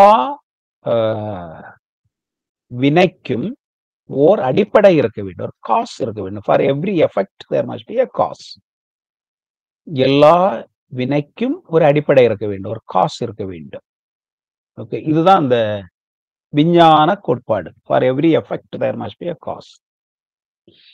இப்ப இந்த அகஸ்டின் என்கிற அந்த இறையியல் வல்லுனர், அக்வினாஸ் என்கிற அந்த இறையியல் வல்லுனர், அவர் அந்த மிடில் ஏஜ்ல, அந்த ஸ்காலாஸ்டிக் எரால, ஸ்காலாஸ்டிசிசம் அந்த எரால அவர் என்ன பண்றாருன்னா, இந்த சயின்ஸ் பிரின்சிபிளை தியாலஜியில அப்ளை பண்றாரு. அப்ளை பண்ணிட்டு அவர் என்ன வாதிடுறாருன்னா, எல்லாவற்றுக்கும் ஒரு காசு இருக்க வேண்டும் என்றால் நாம பார்க்கிற இயற்கைக்கும் ஒரு காசு இருக்க வேண்டும். ஓகே, இந்த இயற்கைக்கு காசு கண்டிப்பாக இருக்க வேண்டும் என்பதற்கு அவர் 2 காரணத்தை சொல்லுகிறார், 2-3 காரணத்தை சொல்லுகிறார். ஒன்று இந்த உலகமானது ரொம்ப ஞானமாக வடிவடைக்கப்பட்டிருக்கிறது. ஓகே, ரொம்ப ஞானமாக. இது ஒரு தற்செயலாக மாற்றங்கள் ஏற்பட்டு இது உருவாகவில்லை, தோன்றவில்லை. இது வடிவமைக்கப்பட்டு, அந்த வடிவமைக்கப்பட்டவர் ரொம்ப ஒரு மிக சிறந்த, ஒரு நிகரற்ற ஞானம் படைத்தவராக, அறிவு படைத்தவராக, ஒரு மைண்டுக்கு, ஒரு ஞானத்திற்கு காரணகத்தராக இருக்கிற ஒருவர் இதை சரியாக திட்டமிட்டு வடிவமைத்து இது உருவாக்கப்பட்டிருக்கிறது என்கின்ற அந்த ஒரு விளக்கத்திற்குள்ள அவர் வரார், அந்த ஆர்குமெண்ட்டுக்குள்ள வரார். ஏனென்றால் இந்த உலகம் இன்றைக்கு படைக்கப்பட்டிருக்கிற அந்த படைப்பை நம்ம பார்க்கும் பொழுது இது ஒரு தானாக தோன்றி உருமாகி வந்த மாதிரி ஒரு இன்டலெக்சுவல் மைண்டினாலேயே அதை பர்சீவ் பண்ண முடியாது. ஓகே, இது சரியாக திட்டமிடப்பட்டு வடிவமைக்கப்பட்டிருக்கிறது என்று ஒரு கோட்பாடு என்கிற ஒரு புரிதலுக்குள்ள வராரு. ரெண்டாவதாக அதுக்கு அவர் விஞ்ஞான ரீதியில அந்த காலத்தில் இருந்த விஞ்ஞானம், இப்போ உங்களுக்கு தெரியும் 13ஆம் நூற்றாண்டுல இருந்து அந்த விஞ்ஞானம், இந்த காப்பர்னிக்கஸ், கலீலி அவங்க எல்லாம் வர்றதுக்கு முன்னாடி. அப்ப அந்த காலத்தில் இருந்ததான அந்த அறிவு நுட்பத்தை மையமாக வைத்து இன்றைக்கு அது வந்து நம்ம we travel the long distance. அந்த நிலையிலிருந்து இப்போ வந்து அந்த காஸ்மாலஜிக்கல் அண்டர்ஸ்டாண்டிங் வந்து ரொம்ப வளர்ச்சி அடைந்திருக்கிறது. அந்த காலகட்டத்தில் இருந்த அந்த ஸ்கொலாஸ்டிக் மைண்ட்ஸுக்கு புரிகிற விதத்துல ரொம்ப நுட்பமாக, விஞ்ஞானமாக, தத்துவ ரீதியில அக்வினாஸ் விளக்குறதுக்கு முயற்சிக்கிறார். அது ஒன்று நான் முதல்ல சொன்ன மாதிரி, இந்த உலகம் தோன்றுவதற்கு ஒரு காஸ், ஒரு அடிப்படை ஒன்று இருக்க வேண்டும். இந்த அடிப்படை ஒருவர் இருக்க வேண்டும். ஒரு ஞானம் படைத்தவர், ஓகே, ரொம்ப திட்டமிட்டு ஞானத்தினால் வடிவமைத்த ஒருவர் இருக்க வேண்டும், வடிவமைப்பாளர் இருக்க வேண்டும். ஒரு சின்ன ஆடையே வடிவமைக்கிறதுக்கு ஒரு வடிவமைப்பு இல்லாம ஒரு ஆடையே வடிவமைக்க முடியல. அதுக்கு எவ்வளவு பிராக்டிஸ் எடுக்கிறாங்க. ஒரு ஒரு ஒரு ட்ரெஸ் ஒண்ணு வடிவமைக்கிறது எவ்வளவு படிப்பு படிக்கிறாங்க, எவ்வளவு இது பண்றாங்க. அப்ப இந்த உலகம் இவ்வளவு சீராக இருக்கிறது. இந்த உலகத்துல இருக்கிறதான இயற்கை, மரங்கள், செடி கொடிகள், ஓகே, ஆறுகள், நீரோடைகள், நல்ல புல்வெளிகள், ஓகே, மலைகள், சிகரங்கள், இதிலே பறக்கிற பறவைகள், ஒவ்வொன்றிற்கும் அதற்கு என்று கொடுக்கப்பட்டிருக்கிற அந்த பவுண்டரிஸ், இதெல்லாம் நம்ம பார்க்கும் பொழுது ஒரு ரொம்ப சூப்பர்லேட்டிவ் விஸ்டம். அதுக்கு மேல நம்ம சொல்ல முடியாது. ஓகே, ஒரு ஞானம் இதிலே பிளே ஆயிருக்கிறது என்கிற ஒரு ஒரு ஒரு புரிதலுக்கு அவர் வராரு. அதை அவர் அன்றைக்கு இருந்த விஞ்ஞான முறையில விளக்குகிறார். தத்துவ விஞ்ஞான முறையில விளக்குகிறார். இரண்டாவதாக இன்னொன்று அவர் பார்க்கும் பொழுது, இந்த உலகத்தில இனானிமேட் திங்ஸ், உயிரற்ற பொருள்கள் தானாக இயங்குகின்றது. அப்போ உயிரற்ற ஒன்று இயங்க வேண்டும் என்று சொன்னால் அதை இயக்குகிறவர், இல்லை என்றால் அது இயங்கும்படியாக அந்த இயக்கங்களுக்கு காரணகர்த்தராக இருக்கிறவர் ஒருவர் இருந்தால்தான் உயிரற்ற பொருள்கள் இயங்கும், இல்லை என்றால் இயங்காது. இப்ப அந்த காலத்துல அவர் வந்து சூரியன் இயங்குறதுன்னு கூட சொல்லியிருக்கலாம். ஓகே, ஏன்னா சூரியன் இயங்கல, எர்த்து தான் இயங்குகிறது என்று பிற்பாடுதான் கண்டுபிடிக்கப்படுகிறது. That's okay, fine, no problem. Okay, so அந்த காலகட்டத்துல இயங்குகிறது சூரியன், சந்திரன், அது இயங்குறதுன்னு கூட அவங்க நினைச்சிருக்கலாம். That's fine. ஆனால் இயங்குகிறது உயிரற்ற objects. Sun is an object, moon is an object. So இந்த உயிரற்ற ஆப்ஜெக்ட்ஸ் வந்து இயங்குகிறது. இந்த இயங்கும் பொழுது ஒன்றோடு மோதாமல் அது சீராக இயங்குகிறது. அப்போ இது வடிவமைக்கப்பட்டு இயங்கும்படியாக செய்த இயக்குனர் ஒருவர் செயல்பட்டு இருக்கிறார். ஒரு காஸ் இருக்கிறது, ஒரு காஸ். ஓகே, வடிவமைப்பாளர் ஞானத்தை, அறிவை, ரொம்ப அறிவை வைத்துக்கொண்டு இந்த உலகம் வடிவமைக்கப்பட்டிருக்கிறது. வடிவமைக்கப்பட்டு உருவாக்கப்பட்ட அந்த உலகமானது இயங்குகிறதுனாலதான் நமக்கு பகல் இரவு வருகிறது. சோ உயிரற்றவைகள் இயங்க வேண்டும் என்று சொன்னால் இயக்குகிறவர் இருக்க வேண்டும். ஓகே, சோ ஒரு மோட்டர் இருந்தாதான், ஒரு மோட்டர் வந்து அதுல இருந்து எனர்ஜி வந்தாதான் ஒரு வீல் சுத்தும். ஒரு பைக் வீல் சுத்துதா, இந்த மோட்டர்ல இருந்து பவர் வந்தாதான் அந்த சுத்தும். ஒரு காரனுடைய வீல் சுத்துதா, அது வந்து அந்த மோட்டர் ஆன் பண்ணி ஃபியூவல் வந்து அந்த ஃபியூவலுடைய எனர்ஜி வந்தாதான் காரனுடைய அந்த சக்கரங்கள் சுத்துகிறது. சோ இதை மையமாக வைத்துதான் அவர் சொல்றார், உலகத்திலே நமக்கு இரவும் பகலும் வருகிறது. நாம பார்க்கும்போது சூரியன் இயங்குகிறது, சந்திரன் இயங்குகிறது. ஓகே, அவைகளுக்கெல்லாம் உயிர் இல்லாத ஆப்ஜெக்ட்ஸ், ஆனா இயங்குகிறது. சோ அந்த இயக்கத்திற்கு ஒரு காரணம் இருக்க வேண்டும். ஓகே, சோ ஃபர்ஸ்ட்ல எக்ஸ் கொசைக் எஃபெக்ஷன்டிஸ் அப்படின்னா எல்லா எஃபெக்டுக்கும் ஒரு காரணம் இருக்க வேண்டும். இரண்டாவதாக எல்லா மூமெண்ட்டுக்கும் ஒரு மூவர் இருக்க வேண்டும். From cause to effect, from mover to the moved. இரண்டாவது. மூன்றாவதாக இன்னொன்று சொல்றாரு, இந்த உலகத்துல எல்லாமே பாசிபிள் எக்ஸிஸ்டன்ஸ் தான். Possible existence. Any living being எல்லாமே temporary possible existence, no absolute existence. Okay, நீங்க உலக சரித்திரத்திலே படிக்கும் பொழுது இவர் இல்லைன்னா உலகமே இருக்காது அப்படி என்று நினைக்க தோன்றின பேரரசர்கள் வந்திருக்கிறார்கள். ஆனால் அவர்கள் எல்லாரும் மாறி போயிருக்கிறார்கள், மறைந்து போயிருக்கிறார்கள். அவங்க இருந்தாதான் உலகம் இயங்கும், அவங்க இல்லைன்னா உலகமே இயங்காது என்று நினைத்த பேரரசர்கள், பெரிய ஞானிகள், விஞ்ஞானிகள், அவங்க எல்லாருமே ஒண்ணுமே ஆகல. உலகம் அப்படியேதான் இருக்கு. அப்போ இந்த பாசிபிள் எக்ஸிஸ்டன்ஸ் அக்கார்டிங் டு அக்கின்னாஸ், இது எதை காயின் பண்ணுகிறது என்று சொன்னால், ஒரு அப்சல்யூட் நெசசரி எக்ஸிஸ்டன்ஸ் கண்டிப்பாக இருக்க வேண்டும்.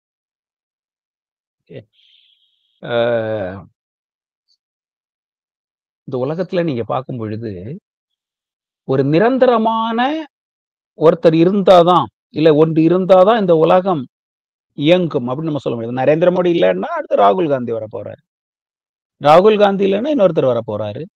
இந்திரா காந்தி இறந்த போது எல்லாரும் என்ன நினைச்சாங்க? இந்தியா அவ்வளவுதான், இந்தியாவே போயிடுச்சு அப்படிதான் நினைச்சாங்க. நான் எல்லாம் ஸ்கூல்ல படிச்சுட்டு இருக்கிறேன். ஷூட் பண்ணாங்க, அப்படி இந்தியாவே கதறி கதறி அழுதுச்சு. ஐயோ இந்தியாவே அவ்வளவுதான் அப்படின்னு நினைச்சாங்க. ஆனா அடுத்து இன்னொரு தலைவர் வந்தார். அது எதை காட்டுகிறது? அந்த இந்திரா காந்தி என்கின்ற அந்த தலைவர் டெம்பரரி தான். அதுக்கப்புறம் இன்னொரு தலைவர் வருவார், அதுக்கப்புறம் இன்னொருத்தர் வருவார். ஸோ இது பாசிபிள் எக்ஸிஸ்டன்ஸ். இதெல்லாம் அப்சல்யூட் நெசசரி எக்ஸிஸ்டன்ஸ் கிடையாது, டெம்பரரி எக்ஸிஸ்டன்ஸ். ஆனால் இந்த பாசிபிள் எக்ஸிஸ்டன்ஸ் எதை நமக்கு காட்டுகிறது என்று சொன்னால், கண்டிப்பாக ஒரு நெசசரி பீயிங் இருக்க வேண்டும். ஓகே, ஒரு நெசசரி ஒரு எக்ஸிஸ்டன்ஸ் இருந்தால்தான் இந்த பாசிபிள் எக்ஸிஸ்டன்ஸ் அர்த்தம். அப்போ ஒரு அப்சல்யூட், ஒரு நிலையான, ஒரு நெசசரி பீயிங் எக்ஸிஸ்ட் ஆகவில்லை என்று சொன்னால் இந்த டெம்பரரி பீயிங் வருவதற்கு வாய்ப்பே இல்லை. அக்கினாஸினுடைய ஆர்குமெண்ட்ஸ்.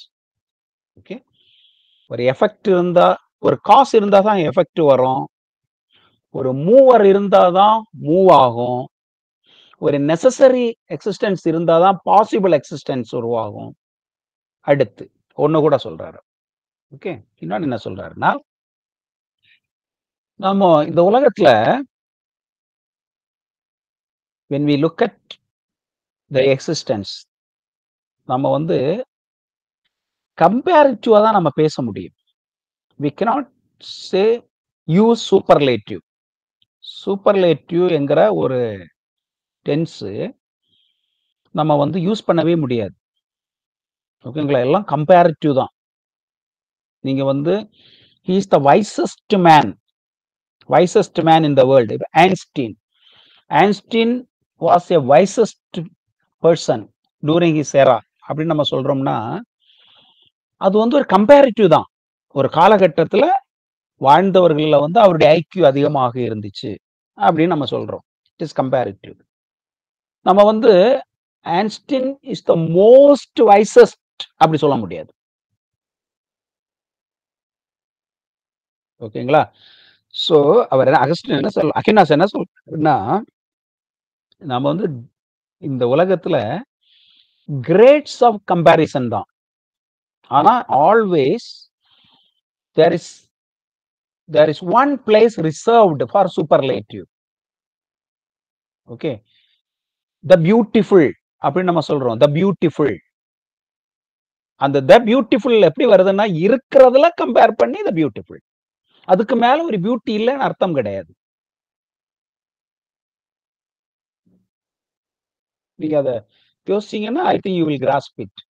இப்போ ஒவ்வொரு வருஷமும் இந்த பியூட்டி கான்டெஸ்ட், மிஸ் யூனிவர்ஸ் நடக்குது இல்லையா, மிஸ் யூனிவர்ஸ். அப்போ அவங்க என்ன பண்றாங்கன்னா, ஒவ்வொரு கண்ட்ரிலையும் அந்த காம்படிஷன் நடந்துட்டு அதுல miss India, miss Pakistan, miss Indonesia அவங்க எல்லாம் வர்றாங்க. வந்துட்டு இந்த மிஸ் இந்தியா காம்படிஷன் நடக்கும் போதே இந்தியாவில் இருக்கிற பேரழகிகள் எல்லாரும் போக மாட்டாங்க, இல்ல பேரழகர்கள் எல்லாருமே போக மாட்டாங்க. ஓகே. ஆனா வர்றவங்க அந்த நிறைய வீட்டுல பாத்தீங்கன்னா வீட்டுல அலோவ் பண்ண மாட்டாங்க, கட்டுப்பாடுகள் இருக்கும், ஆர்த்தடாக்ஸ் ஃபேமிலியா இருக்கும், ஸ்ட்ரிக்ட் ஃபேமிலியா இருக்கும், விட மாட்டாங்க. ஆனா வர்றவங்களில் அவங்க ஒரு ஆளை செலக்ட் பண்றாங்க. So she is miss India. ஒரு 25 பேர் இல்லை ஒரு 30 பேர் மிஸ் யூனிவர்ஸ் கான்டெஸ்ட்ல வராங்க. அந்த 30 பேர் வந்தவங்களில் ஒரு ஆளை செலக்ட் பண்றாங்க. So it is compare others and selecting one. அப்ப இவங்க தான் த மோஸ்ட் பியூட்டிஃபுல் அப்படி சொல்ல முடியாது, த மோஸ்ட் ஹேண்ட்ஸம் சொல்ல முடியாது. வந்தவங்கள்ல அவர் வந்து மோஸ்ட் பியூட்டிஃபுல், அதான் அதுக்கு பொருள். அப்போ இந்த கம்பேரிட்டிவ்ல நம்ம அந்த பியூட்டிஃபுல் சொல்றோம் இல்ல, இது ஒரு சூப்பர்லேட்டிவ் காட்டுறது. Who is the most beautiful, who is the most wisest, who is the most stronger. நீங்க யோசிச்சு பாருங்க. அப்ப நம்ம ஒருத்தரை இந்த உலகத்துல ஒருத்தரை பார்த்துட்டு இவர்தான் இந்த உலகத்துல இதுவரையிலும் அழகானவர், த மோஸ்ட் பியூட்டிஃபுல் பர்சன் அப்படின்னு சொல்லவே முடியாது. அவரை விட இன்னொரு அழகாக இன்னொருத்தர் வரலாம். ஓகே. இப்போ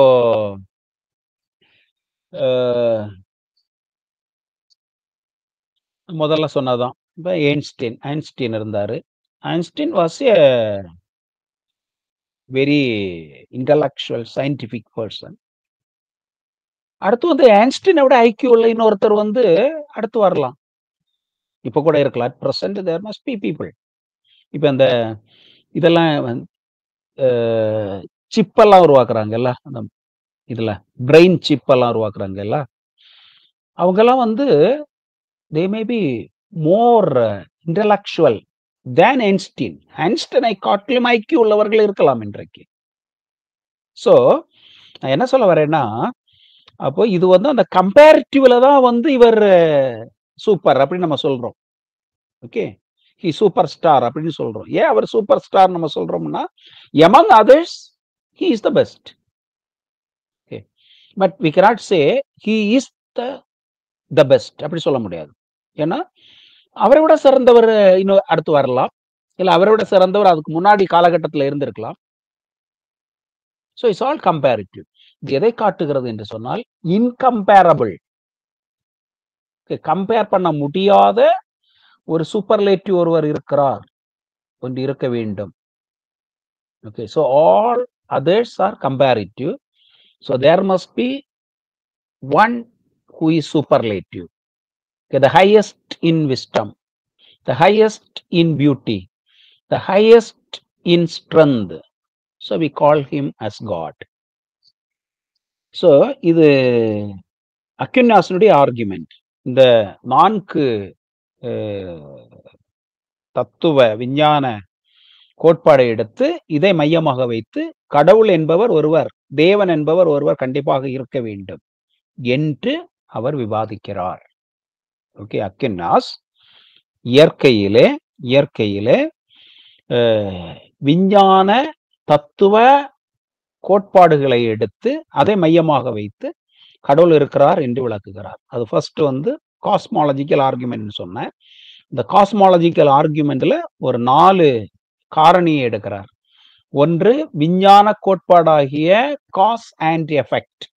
காஸ் அண்ட் எஃபெக்ட் அது இன்றைக்கும் அங்கீகரிக்கப்பட்ட ஒரு விஞ்ஞான முறை.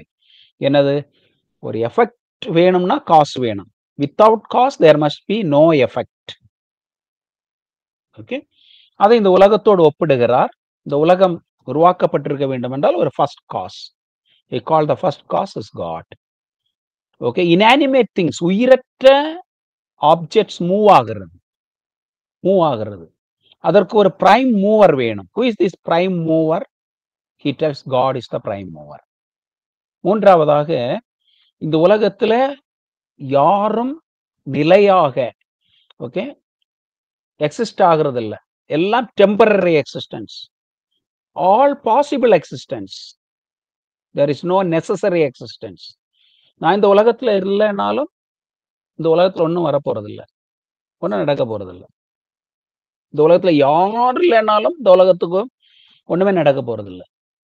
ஓகே, அது ஒரு குறுகின வட்டத்துல இழப்பு இருக்கலாம்.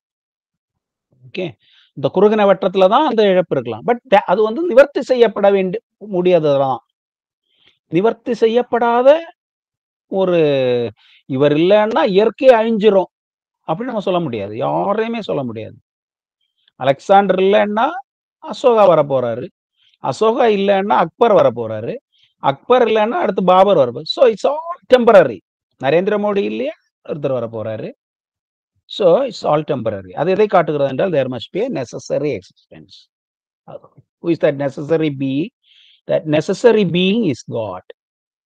நான்காவதாக, இந்த உலகத்திலே everything is spoken in comparative degrees. ஆனா இந்த கம்பேரிட்டிவ் டிகிரிஸ் எதை காட்டுகிறது என்றால் there must be a superlative being. Who is that superlative being? That's God அப்படின்னு அவர் வாதிக்கிறார். அதான் காஸ்மாலஜிக்கல் ஆர்குமெண்ட். ரெண்டாவது திஸ் இஸ் அக்வினாஸ். ஓகே, அக்வினாஸினுடைய ஆர்குமெண்ட். இதை நீங்க ஃபர்தர் டெவலப் பண்ணலாம். நீங்க வந்து மற்றவர்களுக்கு சுவிசேஷத்தை அறிவிக்கும் பொழுது சிலர் கடவுள் ஒருவர் இருக்கிறார் என்று நீங்க நிரூபிக்க முடியுமா அப்படின்னு கேட்டா, இந்த உலகத்தில் இருக்கிற படைப்பை நீங்கள் மையமாக வைத்து ஒரு சிருஷ்டிகர் இல்லாமல் இவைகள் உருவாக வாய்ப்பில்லை என்கின்ற அந்த சிருஷ்டிகரை குறித்த ஒரு விளக்கத்தை நீங்கள் மக்களுக்கு கொடுக்கலாம். ஓகே, நீங்க நற்செய்தி பிரசங்கம் பண்ணும்போது கூட தேவன் ஒருவர் இருக்கிறார் என்பதற்கு ஆதாரமாக இந்த படைப்பை ஆதாரமாக வைத்து விளக்கலாம். சங்கீதம் 19 சங்கீதக்காரர் அழகாக சொல்றாரு இல்லையா? சங்கீதக்காரர் என்ன சொல்றாரு? வானங்கள் தேவனுடைய மகிமை வெளிப்படுத்துகிறது, ஆகாய விரிவு அவருடைய கரத்தின் கிரியையை விளக்குகிறது. ஓகே, வானங்கள் தேவனுடைய மகிமையை வெளிப்படுத்துகிறது, ஆகாய விரிவு அவருடைய கரத்தின் கிரியையை விளக்குகிறது அப்படின்னு நம்ம வாசிக்கிறோம் சாம்ஸ் 19. ஸோ அதுலெல்லாம் கடவுளுடைய அந்த சிக்னேச்சர் இருக்கிறது. நம்ம தேவன் ஒருவர் இருக்கிறார் என்பதை அழகாக இயற்கையை மையமாக வைத்து விளக்க முடியும். ஓகே ஓகே அடுத்து ரெண்டாவது argument teleological argument. Teleology TELEGIO teleological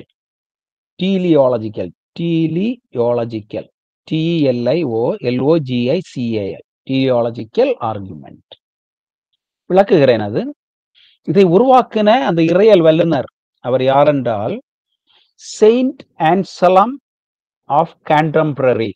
Saint Anselm ANSALEM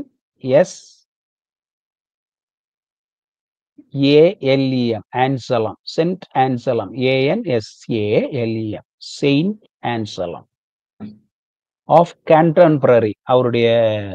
அவர் வந்து ஒரு பிஷப்பாக கான்டெம்பரரியில இருக்கிறாரு. So is known as Saint Augustine, Saint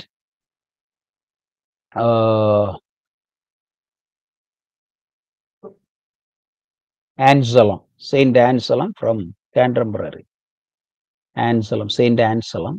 அவர் வந்து இந்த அக்வினாஸுக்கு முன்னாடியே வராரு. அவர் 11th centuryல வராரு. அவருடையது ரொம்ப பிலசாபிக்கலா சயின்டிபிக்கலா இருக்காது, கொஞ்சம் ஒரு ஸ்பெக்குலேட்டிவா இருக்கும்னு வச்சுக்கோங்களேன். கொஞ்சம் ஸ்பெக்குலேட்டிவா இருக்கும் அவர் பேசுறது. அவருடைய ஆர்குமெண்ட் வந்து டீலியாலஜிக்கல் ஆர்குமெண்ட். அவர் என்ன ஆர்கியூ பண்றாருன்னா டீலியோஸ் அப்படின்னா good, moving towards good. Okay, moving towards good. இப்ப அவருடைய ஆர்குமெண்ட் என்னன்னா,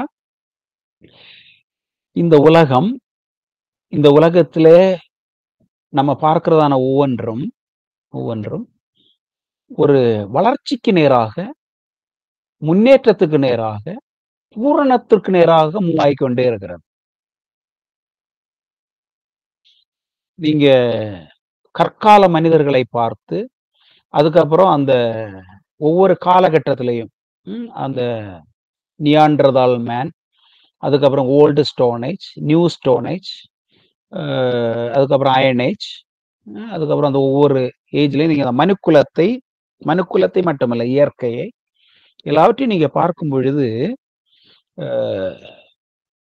இந்த மனிதன் வந்து ஒரு நல்ல முன்னேற்றத்திற்கு நேராக முன்னேறிக்கொண்டே போறதை நம்ம பார்க்க முடியும்.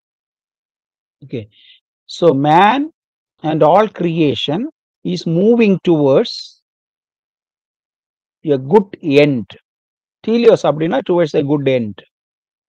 ஒரு ஒரு நல்ல குறிக்கோள், ஒரு இயற்கையின் குறிக்கோளுக்கு நேராக மனிதன் மூவ் ஆகிறான். இயற்கை மூவ் ஆகிறது. டீலியோஸ்னா டுவர்ட்ஸ் த குட் எண்ட். அப்ப இந்த வளர்ச்சி உருமாற்றம், மாற்றங்கள் எதை குறிக்கிறது என்று சொன்னால், படைத்தவர் கடவுள் வந்து ஒரு திறனை மனிதனுக்கு கொடுத்திருக்கிறார். ஒரு திறமையை மனிதனுடைய அந்த மூளையில கொடுத்திருக்கிறார். மனுஷனுக்கு அந்த ஒரு கெப்பாசிட்டியை கொடுத்திருக்க, பொட்டன்ஷியாலிட்டி மனிதனுக்கு கொடுத்திருக்கிறார். அப்போ இது வந்து ஒரு நல்ல ஒரு நோக்கத்திற்காக கடவுள் கொடுத்திருக்கிறார். அப்ப மனிதன் இதை உருவாக்கும் பொழுது, மனிதன் இப்படி அவன் புதிய புதிய கண்டுபிடிப்புகளை கண்டுபிடிக்கும் பொழுது, அவனுடைய கலாச்சாரம் வளரும் போது, மனுக்குலமே வளரும் போது, வளர்ச்சி அடையும் பொழுது, இது எதை குறிக்கிறது என்று சொன்னால், இந்த ஒரு நல்ல பர்பஸுக்காக இது அவனுக்கு கொடுக்கப்பட்டு அவன் அவை உபயோகப்படுத்துகிறான் என்கின்ற ஒரு ஆதரை, ஒரு ஒரு ஒரு ஒரு ஓனரை, இல்லைன்னா ஒரு ஒரு ஒரு கிஃப்டரை, இந்த கிஃப்ட் பண்ணி இருக்கிறவரை நாம புரிந்து கொள்ள முடியும். உங்களுக்கு எந்த அளவுக்கு நான் சொன்னதை விளங்கிச்சுன்னு தெரியல, மறுபடியும் அதை விளக்குகிறேன். டீலியோஸ் என்பது டுவர்ட்ஸ் எ குட் எண்ட். அப்ப ஆன்சலாம் வந்து he is studying humanity from a historical civilization aspect. Okay, மனுக்குலம் ஒவ்வொரு காலகட்டத்திலையும் வளர்ச்சிக்கு நேராக போகிறது, முன்னேற்றத்திற்கு நேராக போகிறது. ஒவ்வொரு காலகட்டத்திலும் முன்னேறிக்கொண்டே வருகிறார். அப்ப அன்சலாம் என்ன பார்க்கிறாருன்னா, இந்த முன்னேற்றம் ஒரே ஸ்டாட்டிக்காக இருந்தாங்கன்னா ஓகே, அது வந்து தட்ஸ் ஃபைன். ஆனால் அவனுக்கு வந்து கடவுள் ஒரு கெப்பாசிட்டி கொடுத்திருக்கார், மூளையை கொடுத்திருக்கிறார். அந்த மூளை எதற்காக அவனுக்கு கொடுக்கப்பட்டிருக்கிறது என்று சொன்னால், அவன் அதை மேம்படுத்திக் கொள்வதற்கு, தன்னை உயர்த்தி கொள்வதற்கு, ஒரு நல்ல நிலைக்கு நேராக அவன் வளருவதற்கு அந்த கெப்பாசிட்டி அவனுக்கு கொடுக்கப்பட்டிருக்கிறது. அப்போ மனிதனுடைய முன்னேற்றம், இந்த சிவிலைசேஷன் growth, ஓகே, இதை பார்க்கும் பொழுது அந்த ஒரு நல்ல பர்பஸோட, ஒரு நல்ல குட் இன்டென்ஷனோட கடவுள் இந்த மனிதனை படைத்திருக்கிறார் என்பது மனிதனுடைய வளர்ச்சியை வைத்தே நம்ம பேச முடியும், மனிதனுடைய மாற்றத்தை வைத்தே நம்ம பேச முடியும் என்று அன்சலாம் சொல்லுகிறார். சோ மனிதன் இன்றைக்கு வளர்ச்சி அடைகிறான், மனிதன் முன்னேறுகிறான், மனிதன் கண்டுபிடிக்கிறான் என்றால் அதற்கு காரணம் அந்த பவரை கொடுத்த அந்த ஒரு கடவுள், இந்த கெப்பாசிட்டியை கொடுத்த அந்த ஒரு கடவுள். மனிதன் மட்டும்தானே அப்படி மாறுகிறான், மற்றவைகள் ஒன்றும் மாறல. இல்ல, யானை இன்றைக்கு இருந்த மாதிரி தான் இன்றைக்கும் இருக்கிறது. ஓகே, மற்ற எல்லா உயிரினங்களும் பாருங்களேன், அது மனுஷன் எடுத்து அதை பெற்ற மாத்தி அதை மாத்தினாதான் உண்டு, இல்லைன்னா அதுவே மாறுறது இல்லை. ஓகே, ஒரு காகம் அன்றைக்கு எப்படி இருந்தது அப்படிதான் இன்றைக்கும் அந்த காகம் இருக்கிறது. ஒரு ஒரு ஒரு என்ன சொல்றது, ஒரு பேர்டு, அது அன்றைக்கு 1000 வருஷத்துக்கு முன்னாடி அது எப்படி இருந்தது, இன்னைக்கு அது அப்படிதான் இருக்கு, அதுக்கு மாற்றங்கள் எல்லாம் ஒன்றும் இல்லை. ஆனால் மனிதன் மட்டும் ஒரு நல்ல வளர்ச்சிக்கு நேராக ஒவ்வொரு எறாயிலையும் போயிட்டே இருக்கான். ஸோ அப்படின்னா மனிதனுக்கு அந்த திறனை வைத்து மனிதனை படைக்கிறார். towards a good end, moving towards a perfection, moving towards a good end. So அதான் அந்த டீலியோஸ், moving towards a good purpose, moving towards a good end. அந்த பொட்டன்ஷியலோட கடவுள் மனிதனை படைத்திருக்கிறார். ஓகே, ஸோ அது வந்து அந்த கடவுளுடைய திறமையைத்தான் காட்டுகிறது. மனுஷனுடைய வளர்ச்சியை பார்க்கும் பொழுது, மனிதனுடைய கண்டுபிடிப்புகளை பார்க்கும் பொழுது there is a God. Okay, ரெண்டாவது டீலியோஸ். அதுக்கப்புறம் இன்னும் கொஞ்சம் லேட் ஆகி ஒரு 18ஆம் நூற்றாண்டு வரும்போது, 18ஆம் நூற்றாண்டு ஒரு மிகப்பெரிய ஒரு பிலாசபர் வராரு, மிகப்பெரிய பிலாசபர். ஒரு modern philosopher Immanuel Kant. Immanuel Kant, Immanuel Kant, German philosopher. Okay, அவர் வந்து ஒரு கிறிஸ்டியன் பிலாசபர் மட்டும் இல்ல, ஒரு he is a secular philosopher. Immanuel Kant, Kant. Okay, அவருடைய ஆர்குமெண்ட் என்னன்னா moral argument, moral argument, moral argument. Okay, moral argument. இந்த Immanuel Kant கடவுள் ஒருவர் இருக்கிறார் என்பதை, தேவன் ஒருவர் இருக்கிறார் என்பதை, மனிதனுக்கு இருக்கிற அந்த மொராலிட்டி, நெறிகள், நெறிகள், பிரின்சிபிள்ஸ், நெறிகளை வைத்து வாதிடுகிறார். ஓகே, இந்த இம்மானுவேல் கேண்ட் என்ன சொல்றாருன்னா, மற்ற உயிரினங்களை பார்க்கும் பொழுது, மற்ற உயிரினங்களை பார்க்கும் பொழுது அங்கே நெறிகள் இல்லை, உறவுகள் இல்லை. ஓகே, ஒரு ஒரு குறிப்பிட்ட ஸ்டேஜ் ஆயிடுச்சுன்னு வச்சுக்கோங்களேன், அந்த தாய் மகன் என்கிற அந்த ஒரு வேற்றுமை இல்லாமல் போகுது மற்ற உயிரினங்கள்ல. இப்ப நீங்க ஒரு ஆடு, ஒரு பசுமாடு அதெல்லாம் நீங்க எடுத்தீங்கன்னு வச்சுக்கோங்களேன், ஒரு ஸ்டேஜ் வரைக்கும் தான் அது கண்ணுக்குட்டி, தாய் பசு. ஓகே, அந்த கண்ணுக்குட்டி அது ஒரு காளை மாடாக பெருசா வளர்ந்துச்சுன்னு வச்சுக்கோங்களேன், அந்த தாய் சன் அந்த உறவு, அந்த மொராலிட்டி அங்க கிடையாது. ஓகே, அதே மாதிரிதான் பிரதர் சிஸ்டர், பிரதர் சிஸ்டர் என்கிற அந்த மொராலிட்டி மற்ற எந்த உயிரினங்களிலும் கிடையாது. ஓகே, ஆனால் மனிதனுக்கு மட்டும் கல்வி வருவதற்கு முன்பதாகவே அந்த முதல் ஆரம்ப கால மனிதனிடத்திலிருந்தே இந்த மொராலிட்டி அவனுக்கு இருக்கிறது. தாய் தகப்பன் என்கின்ற அந்த மொராலிட்டி, மாரல்ஸ் இருக்கிறது, அவனுக்கு ஒழுக்க நெறிகள் இருக்கிறது. ஓகே, அதை மீறும் போது அவனுக்குள்ள ஏதோ ஒரு உணர்வு அவனுக்கு வருகிறது. அப்ப இம்மானுவேல் கேண்ட் என்ன சொல்றாருன்னா, there must be a moral author. ஒரு மாரல் ஆதர்னு ஒருத்தர் இருக்கிறார். இந்த நெறிகளுக்கெல்லாம், இந்த பிரின்சிபிள்ஸுக்கு எல்லாமே ஒரு அதிபதி, ஒரு அதிகாரி, ஒரு சோர்ஸ் ஒருவர் இருக்கிறார். அப்ப அவரிடத்திலிருந்து தான் இந்த ஒழுக்க நெறிகள் மனிதனுக்கு வந்திருக்கிறது. அவருடைய ஒரு ஈவுதான் மனிதன் ஒரு சன்மார்க்கமாக, ஓகே, ஒரு பிரின்சிபிள்ஸ் உள்ளவராக மனிதன் செயல்படுகிறான் என்றால் அதற்கு ஒரு ஒரு காரணகர்த்தா இருக்கிறார். அந்த காரணகர்த்தா ஒரு ஒழுக்க நெறி உள்ளவர்.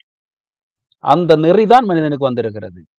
நீங்க அது இன்றைக்கும் பார்க்க முடியும். பாருங்களேன், இங்க இந்த கடவுள் இல்லை என்று சொல்லுகிறவங்க இருக்கிறாங்க இல்லையா? நான் முதல்ல சொன்னேன், அந்த எத்திஸ்ட்னு சொல்றவங்க இருக்காங்க இல்லையா? அவங்களுக்கு கூட நிறைய அந்த நெறிகள் வச்சிருப்பாங்க. மற்றவர்களுக்கு உதவுகிற குணம் இருக்கும். அதே மாதிரி மற்றவர்களை என்கரேஜ் பண்றது, இந்த மாதிரியான அந்த நெறிகள் இருக்கும் அவங்களுக்கு. ரொம்ப அந்த மொராலிட்டியாக இருப்பார்கள் அவர்கள். ஓகே, அது வந்து மனுக்குலத்திற்கு அனைத்திற்கும். இது கல்வியினால் மட்டும் வந்ததல்ல. கல்வியினால வளர்ச்சி அடைந்திருக்கிறது இல்ல நான் சொல்லல. கல்வியினால வளர்ச்சி அடைந்திருக்கிறது, ஆத்மீகத்தினால வளர்ச்சி அடைந்திருக்கிறது. பட் ஈவன் பிஃபோர் தட், கல்வி அறிவெல்லாம் வருவதற்கு முன்பதாகவே நீங்க அந்த காலத்துல பார்த்தாலும் அந்த தாய் மகள், தகப்பன் மகள் என்கின்ற அந்த ஒரு பிரின்சிபிள்ஸ் ஹியூமன் சிவிலைசேஷன் உருவாகுவதற்கு முன்பவே அது மனுக்குலத்தில் உருவாகி இருக்கிறது. எதை காட்டுகிறது என்றால், மனித மனதுக்குள் இந்த ஒரு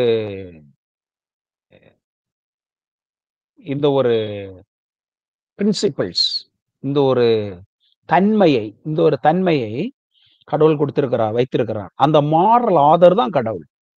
சோ இன்றைக்கு மனிதன் சன்மார்க்கமாக இருப்பதை பார்க்கும் பொழுது, மனிதனுக்குள் அந்த பண்புகள் இருக்கும் பொழுது, இதை கொடுத்த ஒரு பண்பாளர் இருக்கிறார்.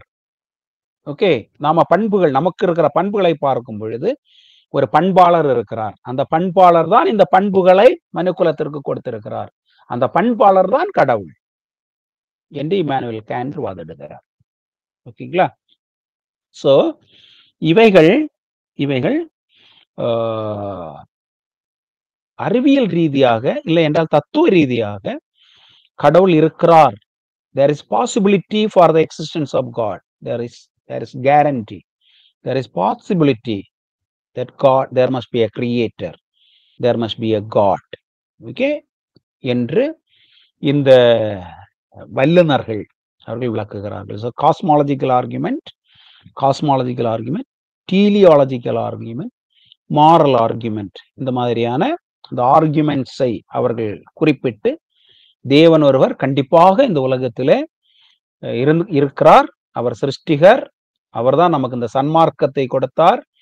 அவர்தான் ஒரு நல்ல வளர்ச்சிக்கு நேராக நம்ம மூவ் ஆவதற்கு காரணகர்த்தரே அவர்தான் என்று இந்த சிந்தனையாளர்கள் வாதிடுகிறார்கள். ஸோ இதோட நம்ம இந்த வகுப்பை நிறைவு செய்ய போகிறோம். அடுத்த வகுப்புல வேதாகமம், பைபிள், ஓகே, தேவனை பற்றி நமக்கு போதிக்கிற போதனைகள் என்ன, இன்னும் மற்ற மதங்களுடைய போதனைகள் இருக்கிற அதுக்குள்ள எல்லாம் நம்ம போக வேண்டாம். ஏன்னா அந்த ரிலிஜியன்ஸ்ங்கிற ஒரு சப்ஜெக்ட் உங்களுக்கு வரும். இப்போ ஹிந்துயிசம் தேவனை பற்றி என்ன சொல்லுகிறது, புத்திசம் என்ன சொல்லுகிறது, இஸ்லாம் என்ன சொல்லுகிறது, அதெல்லாம் நமக்கு அந்தந்த பாடங்களிலே நம்ம பார்க்கலாம். இப்போது அடுத்த கிளாஸ்ல நம்ம ஸ்பெசிஃபிக்கா வேதத்துல தேவனை பற்றி சொல்லப்பட்டிருக்கிற ஃபர்ஸ்ட்ல அந்த தேவன் என்கிற அந்த வார்த்தையினுடைய விளக்கம், பிற்பாடு தேவன் என்கின்ற அந்த அந்த நம்பிக்கைக்கு கொடுக்கப்பட்டிருக்கிற வெவ்வேறான பெயர்கள், okay, Elohim, El titles, Yahweh, Jehovah titles, Adonai titles, அதுக்கப்புறம் அவருடைய ஆட்ரிபியூட்ஸ், வேதத்திலே தேவனுடைய அந்த ஆட்ரிபியூட்ஸ், தேவனுடைய எசன்ஸ், சப்ஸ்டன்ஸ், இவைகளை பற்றியெல்லாம் நம்ம அடுத்த வகுப்பிலே நம்ம படிக்கலாம். மறுபடியும் அந்த நூலை நான் உங்களுக்கு மறுபடியும் ஞாபகப்படுத்துகிறேன். நீங்க இந்த இறையியல்ல என்ஜாய் பண்ணணும், இந்த இறையியல் படிக்கும்போது நீங்க ஒரு போர் அடிக்காம படிக்கணும் அப்படின்னு நீங்க நினைச்சீங்கன்னா, நீங்க அந்த எரிக்சன், தீசன் அந்த மாதிரியான புக்குகளை நீங்க பார்வையிட்டீங்கன்னா ரொம்ப உங்களுக்கு you will feel in touch with what we are talking in the class. Okay, time is up. நம்ம ப்ரேயர் பண்ணி முடிக்க போகிறோம். உங்களுக்கு ஏதாவது கேள்விகள் இருக்குது அப்படின்னு சொன்னா நீங்க அதை நோட் பண்ணுங்க. அடுத்த கிளாஸ்ல நீங்க இந்த கேள்விகளை நீங்க எனக்கு டெக்ஸ்ட் பண்ணீங்கன்னா, அந்த வகுப்புலேயே நீங்க எனக்கு அந்த மெசேஜை டெக்ஸ்ட் பண்ணீங்கன்னா கூட I can answer it, no problem. I will try to answer. எனக்கு ஒருவேளை அந்த பதில் தெரியலன்னா நான் ரெஃபர் பண்ணிட்டு அடுத்த கிளாஸ்ல உங்களுக்கு சொல்றேன் அப்படின்னு சொல்லி I will refer and come back and tell. நான் அதை வாசிச்சுட்டு ரெஃபர் பண்ணிட்டு I will come back and tell the answer.